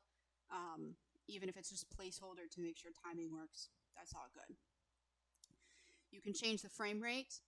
It will take the frame rate here from your sequence frame rate, but if you ever want to change it for whatever reason, probably do that here. Don't do that at the end, but that's totally an option. Setting your resolution, whatever you like. So for example, the poster that I showed at the beginning of our chat today, I rendered and just put in a custom like 3x2 or 2x3 output resolution. You also have some options for burn-ins, and that's like basically saving like different data, like your frame rate and the aperture, like it saves it on the image. Compression quality, I think you guys get that. Output directory, so let me make sure that this is in the right spot. So I'll make a new folder for renders, and then we'll do a new folder for close-up. Make sure you know where your renders are going because, again, renders are very cheap and fast these days here, but you don't want to waste time looking for them later. Here you can set a file name format. So essentially what the little brackets say is that it will rename each frame and replace whatever's in the brackets with a given piece of data. So if we render it out right now, the world would be this LV Soul Cave dot and then a frame number. So we can just, let's call this, put in shot here. I typically do shot and like frame number. And so it'll tell us like cave character close-up frame. One thing that is important here is overwrite existing. And also, yeah, these things here are pretty critical. So override existing, if you check that, If you render this sequence again, it will delete all of those frames that you did previously and rewrite them over top, which is nice if you want to save space, but if you want to keep things, you probably want to uncheck that. Typically what I will do is if I'm trying to do like a short test and I'm like, hey, I just want to re-render this with a different light, but like I don't want to delete what I did previously, just make a new folder and call it, close-up test, whatever, and render it that way. So don't freak out if you lose your stuff. Just make sure that, this is checked and you want it to be checked or not. Relative frame numbers. So what this means is check it if you want the frame numbers in the output file to be relative to 0 rather than the actual frame numbers. Okay, so what does that mean? In our character close-up here, we start at 0 and we go to 132. So we're like, okay, cool. Well, we're going to render and it's going to start at 0 and go to 132. If we go back to our cinematics and we look at our master from earlier, let's see, this master from earlier, we have shot 1 and shot 2 in here. And we didn't animate anything in here, so that's fine. But if you see, this shot 1 actually starts at about frame 9 and runs to 230-ish, and shot 2 starts at frame like 71. So if you are working with a master sequence and you render out these shots, this will render starting, and it will name itself starting at frame like 10, and this one will name itself starting at like frame 243, 71, whatever.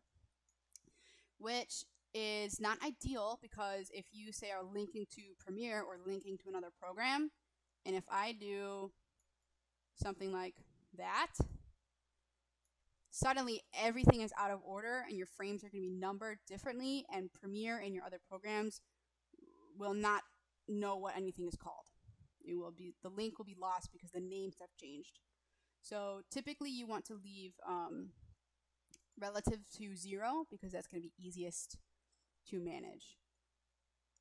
If you are looking to render just specific individual shots. If you're rendering this out as just like one straight line movie, this may or may not matter. But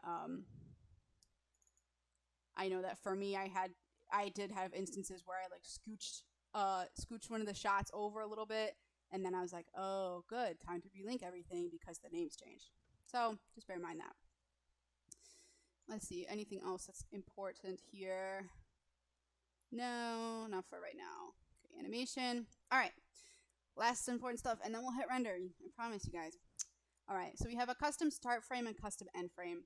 And essentially what this means is I can tell it, right now our playhead, our green and our red, is at 0 and at like 131.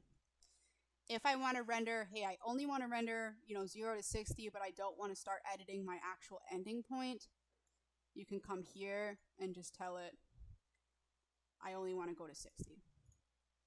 So that's nice. You can also just like uncheck that if you don't care. And then warm-ups and delay before warm-ups and stuff is if you want to kind of have some dead space before your sequence starts. So yeah, this is useful, like, as they say, if you're spawning in, a bunch of dust particles and you want to give them a couple seconds to spawn and fill the world before you actually render, you can put like a warm-up frame. So typically in my film, I put like 2 seconds of warm-up because I had like cloth sims that just needed time to calm down before they were rendered. So different stuff like that. You can kind of play with these delays if you have some processes that just need a little bit of time to settle in. So we'll just double check. I've got a resolution, that's fine.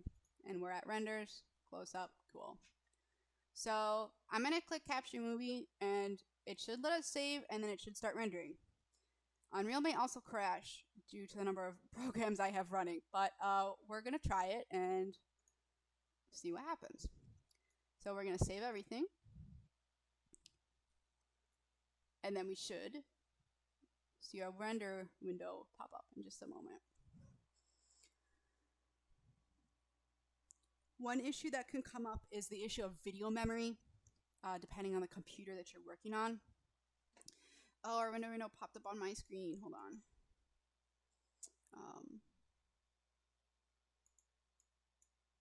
Okay, it's rendering on my other screen. Let's see. Oh, you guys can't even see it. Well, I'll see if I can fix that for next time. Okay. Sorry about that. So let me back up just a second, and then I'll show you the renders. So video memory can be an issue because if you have, 8K textures and huge characters and tons of detail and all these lights, and you're also running, Substance Painter, and you have 85 Chrome tabs, and you have Spotify playing and all these things, your computer doesn't have the resources to actually render. So if you guys are ever having problems and you get like a video memory error, try to just close everything else on your computer and re-render. There are some options for like texture streaming and different, maybe texture streaming actually increases memory, but there are some different settings that you can play with for memory, different compression things. But just be aware you might have to play with some stuff to get things to work. But our render window did pop open, and we have all of our renders. And so I can just kind of pan through here. So there's our character, she's going, and now our rocks exploded onto the screen as she's dying. And then another one. Wow. Beautiful. And at the end, it just like kind of cuts back. So this is our little shot we just did. Great job, you guys. So we know, okay, our blueprint is functional, our focus is functional, our characters' animations are working. We actually have everything that we need. So that is super awesome. Let me see if I can render the other shot and then show you guys. Also, let's just take a moment to realize that rendering that shot 130 frames maybe took 5 seconds. And if you guys have ever worked on a 3D film in Maya, you should probably have tears in your eyes right now, because I know that I did when I first rendered a shot out of Unreal, and it was like a cinematic quality image that was just like done. And I mean, in my film, some of my shots are just essentially right out of camera. Like, it's not, it doesn't require that much post-process, doesn't require that much editing. Like, what you see can literally be what you get. And so you guys have sat here with me for 2 hours now for a 5-second render, but it's like, it's crazy. And if you don't appreciate it, go try and make a 3D film in Maya and then come back to me and talk about it. So let's get our cave shot rendered, and let's make sure that we set our folder. So we can do establishing. And select that folder. And all of our settings are working. Very good. And we'll save. And I'm going to see if this time I can get our window to pop up.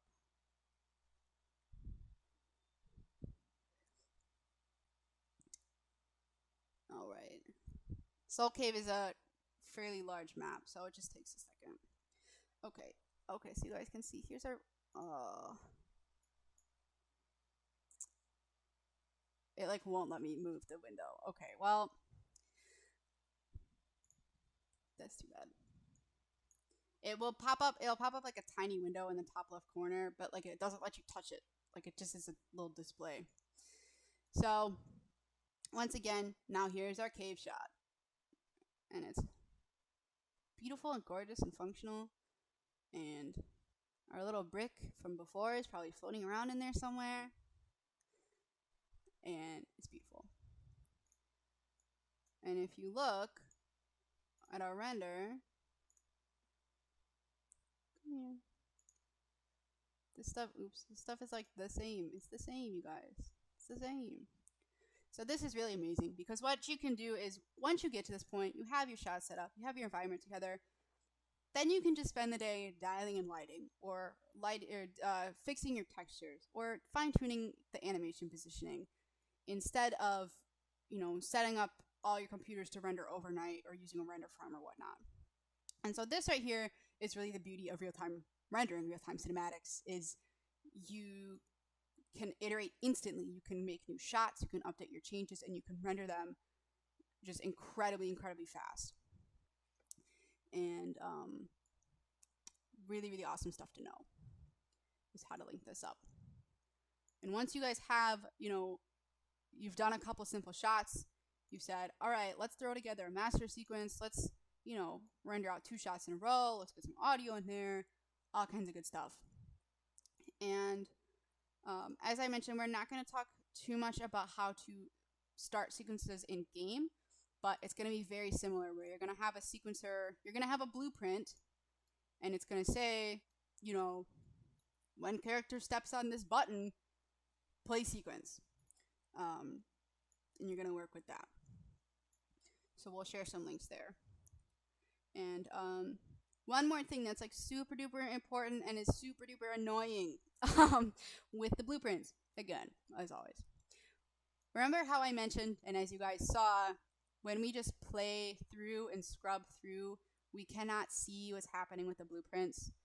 That's because they are rendering like later on in the actual play. Like they're rendering like when we actually render, but you can't see them just right now. If you have your keyframes for your event tracks and you do not render the keyframe, the action will not happen. And what I mean by that is, say that I put these spawn rocks back here, and then I said, you know what, I really want to tweak this light. I am just going to come through and only render frame 85 to the end. Your rocks will never appear because you never rendered that frame, you never called that function. And so if you're just checking your light and you're like, well, I didn't like those rocks anyway, whatever, I don't care, that's fine. If you have something where you're like, I'm triggering a particle effect or a texture, or I'm saying, character hold onto X object or spawn X object in their hand, and then you're testing over here, it can be maddening to figure out, why are they not holding an object? Is my blueprint broken? Is Unreal broken? Is there a problem with sequencer? It's so incredibly infuriating to then realize, oh, well, if I just scooch my playhead there, it'll go. And again, it's such a simple issue and it's very easy to explain. It's like, oh, we'll just like render the frame, duh. But again, this is one of those things that does not have a lot of documentation. And I'm here to tell you about it so that you do not have the same suffering as I did. Because it can be really painful to try and figure out what's going on. So, alright, so what I'm going to do now is I'm going to pop open Premiere and I'm going to open up our 2 shots there just so you guys can actually see them together. And then if you guys have any questions you want me to answer, I can do that. And then I'll crack open some shots from my film and we can look at them and see what's going on, okay?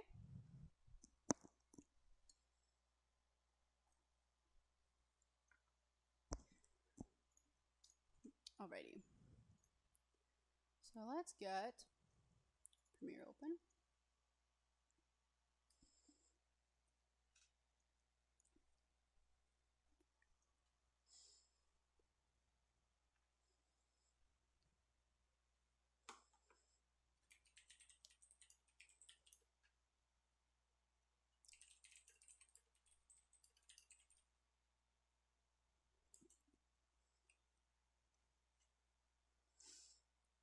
Okay, so let's get Premiere open.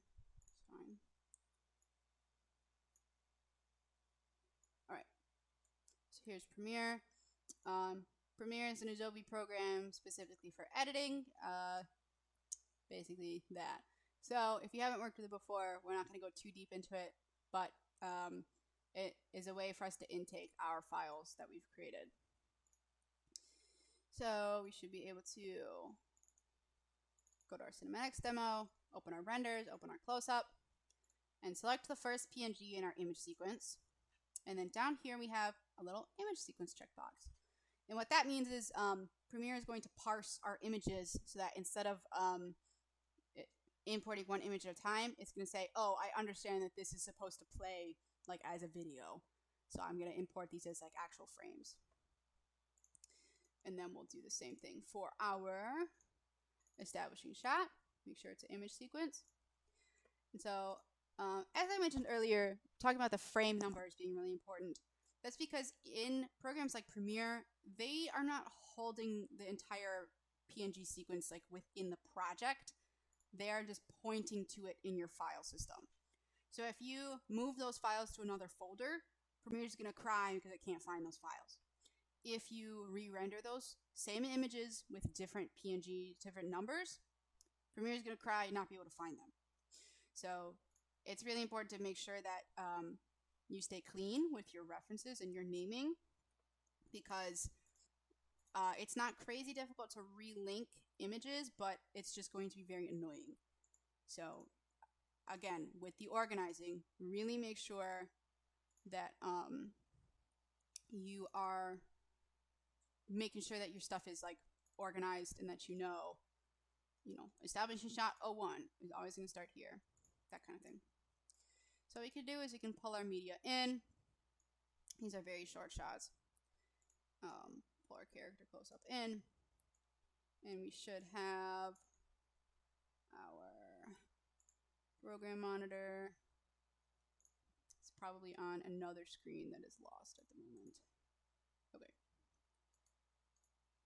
All right. So here's our little movie we're making. We can start at the beginning, and we can hit play, and it's playing like a movie. And there we go. So, oops, okay. So it had a couple little errors just because it's trying to, run along with all the other programs I'm running. But it's just trying to find everything. And we can, clip off the edges and stuff of our film. Okay. So go to like right there, and then we can just cut. And there's our gorgeous movie we've created together, my friends.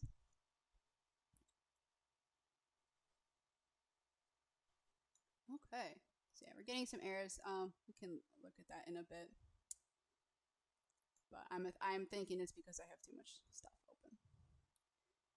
So we can I'll save that and I'll run that out in a bit. Okay, so let's make sure that we save all of our stuff that we've made. And then, cool. So yeah, that is kind of our basic process of how we are going to put together our sequencer shots. So again, it can involve a lot of different moving parts. You have to understand, how does a skeleton work in this game or in this engine? How does lighting work? How can I use a blueprint? Can I spawn things? And so it can be a lot of upfront learning to figure out what's happening.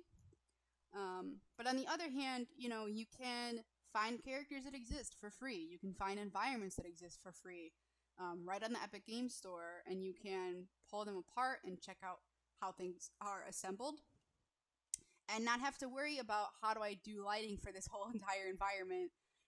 How do I get this like cloth displacement effect? You don't have to worry about that if you don't, if you're trying to just learn the basic tools. There are a lot of existing assets, and that's another nice thing too, is that a lot of the assets on the Epic Games Store are either going to be free or at least like of fairly decent quality for you to work with, whereas sometimes finding other assets on other sites is like not quite as easy. One thing that is cool to know that I haven't yet mentioned is you can export pieces from Unreal back to Maya. And so say that you're like, okay, I really want this, big, whatever this is, and I want to pull it into Maya and I want to edit it or just like look at it. You can do a file and you should be able to export selected and export like as an FBX that you can pull right into Maya. You can also do the same thing the other direction, of course, and pull your Maya files and models into Unreal, including cameras. So if you are more comfortable doing cameras in Maya, or you just want to do your layout and kind of your shot composition there, you can also do that and import. So there's a lot of different workflows. That's another thing that I like about Sequencer is, you can assemble your shots so many different ways. You can pull things together so many different ways, from like extremely regimented things that will work with multiple people working on the shot to just, really free form experimenting, pulling things together, making it work just for however you need it. And because we don't need to play this in a game, you also have more freedom as far as like, well, if it's not in the camera view, does it matter? Because if I don't see it, then doesn't need to function correctly, right?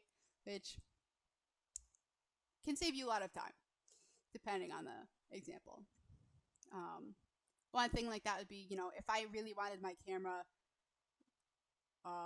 like right here for whatever reason, I can grab this whole piece and hide it, for example, and just like push things around or scooch things closer, or pull this guy a little bit lower if I wanted it lower for a shot. All kinds of good stuff like that. So cool. And then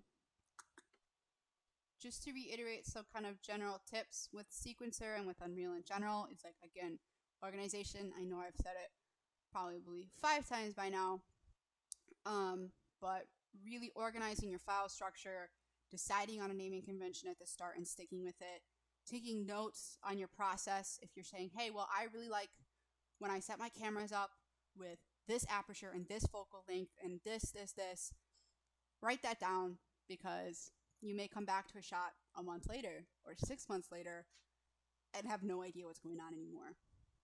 So keeping clean and organized is going to save you a lot of time, especially when you're dealing with as many different moving pieces as we are here.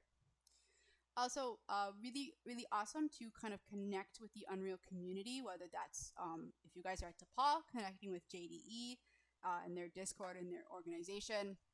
If you guys are not at DePaul, still connecting with JDE, but also connecting with, the greater Unreal Engine community with forums, Unreal Engine online learning, all those different resources that are out there to help you learn. Because I guarantee someone in the world has had whatever problem you're going to have, and hopefully has posted about it on a forum somewhere. And if not, make friends with someone with Unreal experience.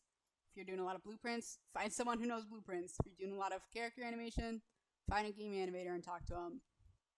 And that can also open a lot of doors, because I know I've had a lot of help to get this far, and I'm just hoping to pass a lot of that on back to you guys. So, and also just be patient and check your work. Again, having that checklist, making sure you're setting everything up the way you want it, is going to save you time. Because if you're rushing through and you get messy, it's going to just take longer to go back through and figure out what the hell did I do, what's even happening anymore.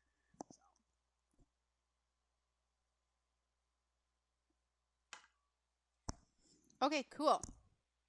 So now I'm going to give you guys a bit of a sneak peek on my film, and then I'll open up a scene or two and show you guys kind of what's going on. So my short film is called Merciless, and it's the tale of a bloodthirsty monster who struggles with the truth of her nature after the deadly aftermath of her romance with a young knight. So very high drama, very romantic and tragic. And I'm going to give you just a little bit of a sneak peek. And let's see. First, I'm going to close some of these other programs, and then we will get there, because I think we are struggling a little bit. So let's save that. I think Premiere is not happy. Okay. And all right. So I'll show you guys the first minute or so of my phone.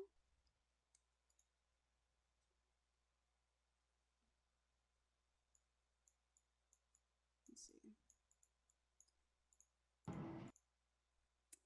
And I don't know if you're getting audio, so give me just a second. Okay, go on. Can you guys let me know if you heard any audio really quick? I'm trying to see if, oh good, Streamlabs is crashing.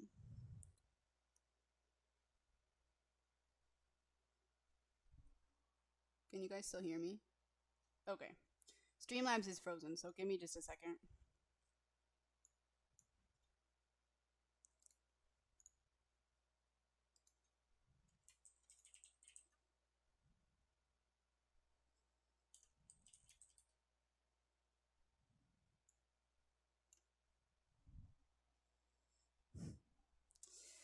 Loading, please be patient.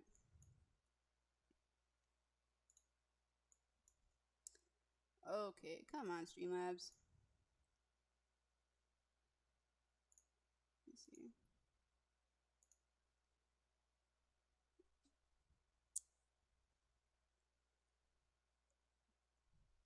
It's actually just a trick. The film's not real. Nothing I told you is true. Thank you for coming today. Okay. Come on.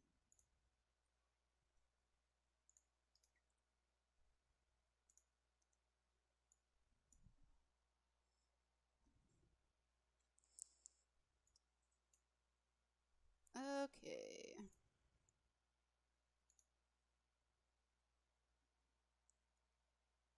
Alright, so you guys are getting video. Well, here's what we can do. We can watch it.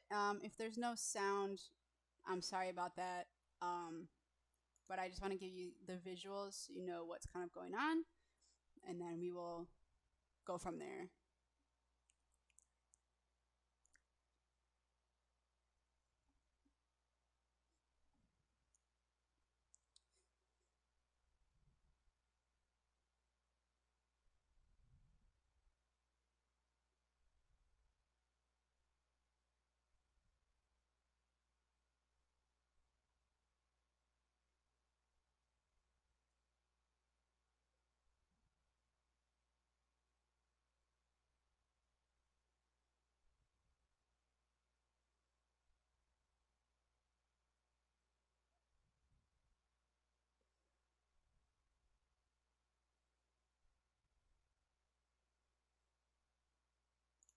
Okay, and that's all you get.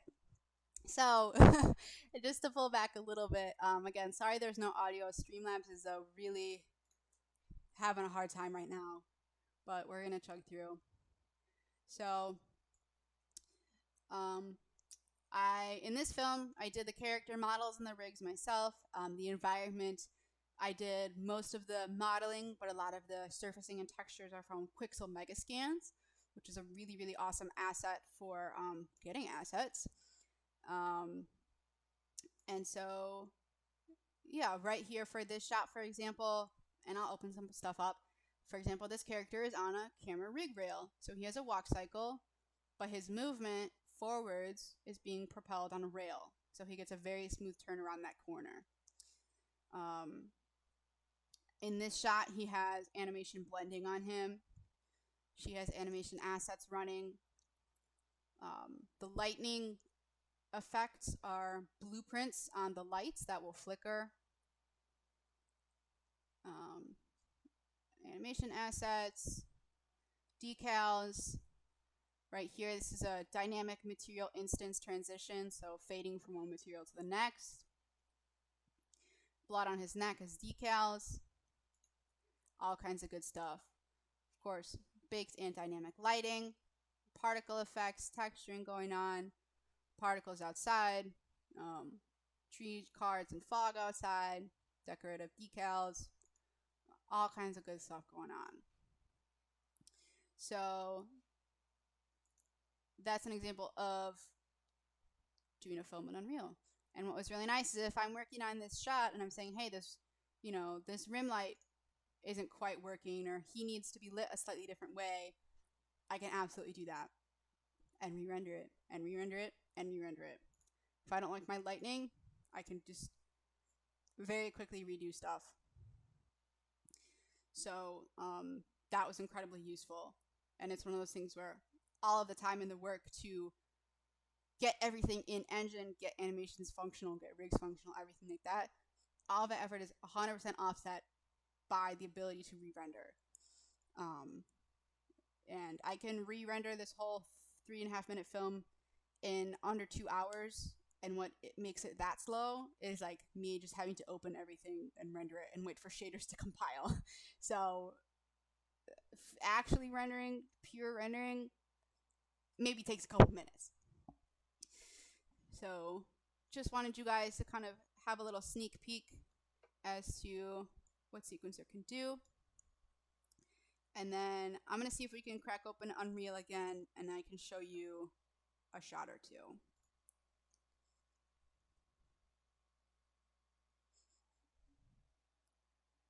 Yeah, I know you guys couldn't get the audio. Streamlabs is like actively crashing, but still streaming.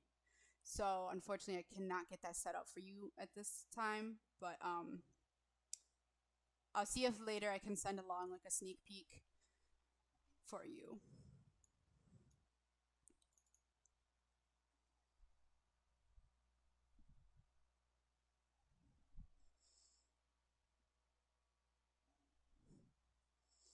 And thank you guys for hanging in there. If you've been here this whole time, that's super awesome. If you have any questions about specific projects that you are working on or any topics you'd like me to reiterate, please just post it in the chat. I'm just going to be kind of chatting about my scenes I've got set up and kind of what's going on. So, and it's a pretty hefty project, so it's opening on my other screen.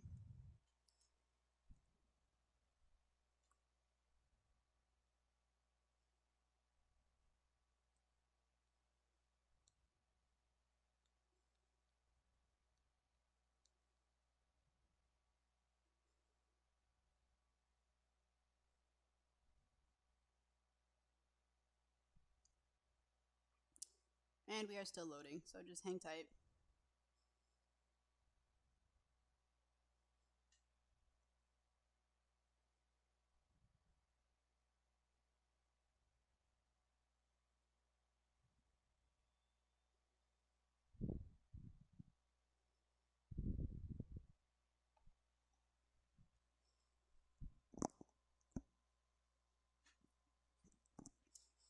Okay, well, while we load, I'm going to open up some other resources you guys can check out for learning more about Sequencer, and go from there. So Unreal Engine has some decent documentation for different stuff, but it can get pretty spotty. One of the things that you'll run into also is that because the engine versions, they update them so quickly, sometimes by the time that you get around to a topic, it might be 4, 5, 6, 10 versions behind. And so the documentation might hold up, but not for the present day. So documentation is a great first place to start, but do bear in mind that it is 100% possible that you might be looking for something and it's no longer a correct documentation. And I did run into that with the blueprint connections at some points where whatever the documentation was talking about was like no longer accurate at all. And as I mentioned, that's when it comes in handy to talk to friends and ask people like, hey, have you run into this problem? And see how they do it. So again, one nice place to start is going to be our documentation.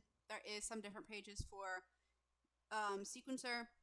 And so kind of like we talked about today, runs you through, opening level sequences, adding different tracks, putting animations on characters, audio, some good stuff like that. Again, lots of things that we discussed today. Here's where you can find some documentation on like the camera rig crane and how that works. Again, camera rig rails. So that's super nice. And I believe that they updated this page since I was working on it because it is 424 and previously was not. If you're looking for assistance on that blueprint stuff I was discussing, that's going to be called, this over on this page, Event Track Overview.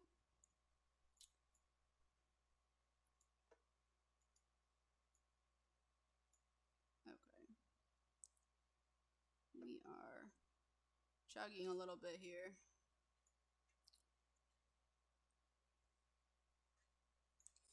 Okay. Event tracks, so defining points in your cinematic where you want to execute some form of scripted functionality. So again, can fire keyed events, linking up to your blueprints with that sequence director node that we talked about. You can get more complex. Again, with our example today, we literally just said spawn rock, not incredibly complicated, but you can get pretty out there as well, and depends how far and how deep you want to get into it. So starting with documentation here, again, there's lots of different stuff on the sidebar. This is going to be a good spot to start. Additionally, Unreal is starting to really bulk up and promote their online learning. So if we can hop into online learning and log in, it's all free with an Epic Games account, and you need an Epic Games account to get into Unreal. So that's all that.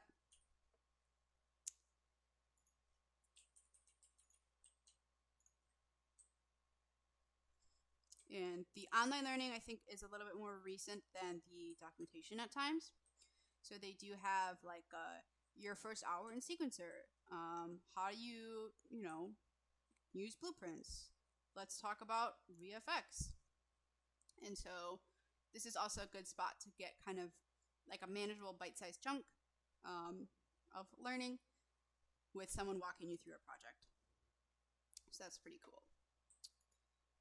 One other nice sequencer resource that I found is there's a YouTube playlist that Unreal has put out. So it's called Cinematics with Sequencer, and it's like 20 videos long, and they do go decently in depth and talk about a few different pieces of functionality that I have not covered today. However, do note again, it is from 2016 and it is from version 4.12. So take that what you will. Okay, is Unreal. Okay. What else? There used to be some Unreal wikis and like forums that were up. I think the wiki got taken down, unfortunately, but there are like Unreal forums, and these do tend to be fairly active, along with all of the millions of people making YouTube videos and tutorials about Unreal Engine stuff. So again, just get your base foundation from like documentation and like Unreal's online learning stuff, and then go on and make some stuff, and you'll learn a lot faster like that, making a lot of mistakes and going from there. So okay, Unreal is really chugging, so we're gonna see what we can do.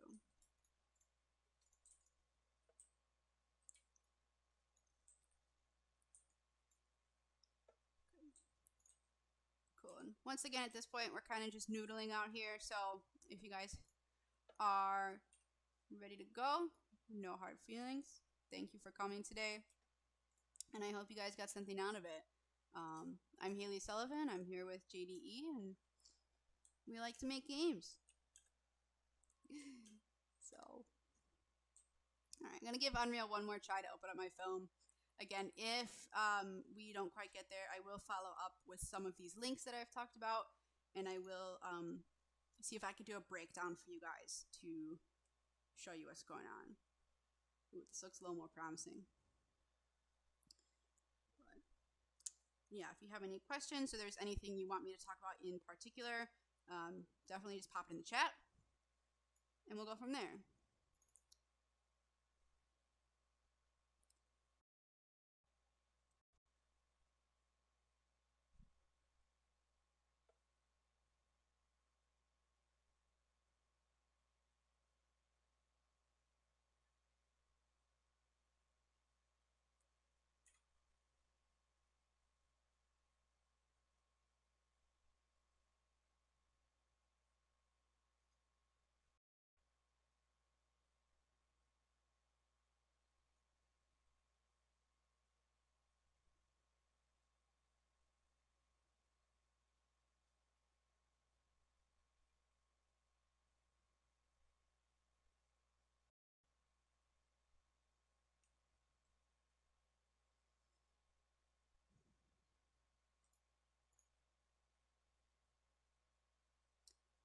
I don't know if we are gonna get there today, my friends.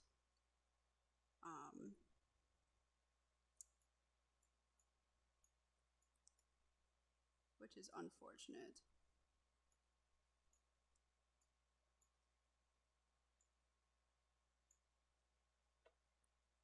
So in that case, what I will do is, like I said, I'm gonna follow up with some links.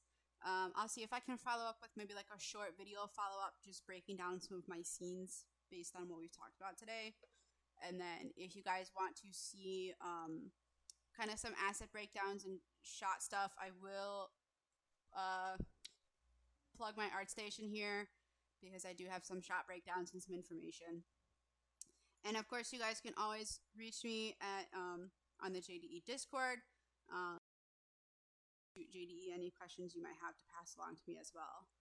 So we're gonna see. It's still trying to load, but I'm just giving you guys fair warning that we don't know what's gonna happen here. So yeah, on my ArtStation, artstation.com/hsully, I have some different breakdowns for some shots here, and so you can see environment reference, concept work, and just kind of some different lighting and shading breakdowns. So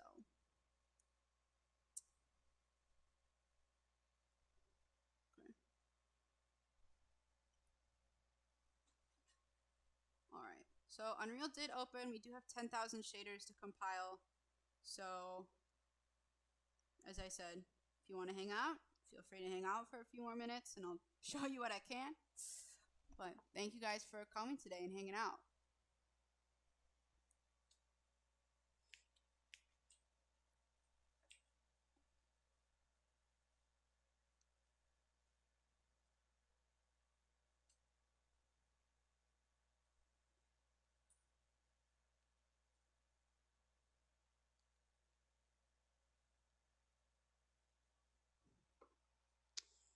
Okay.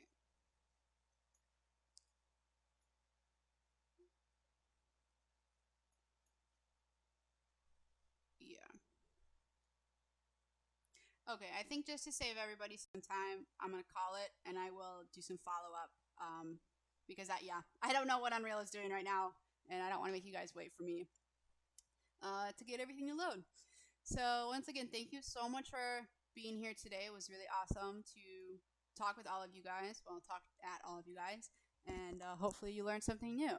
So thank you very much, and hope to see you at more JDE stuff.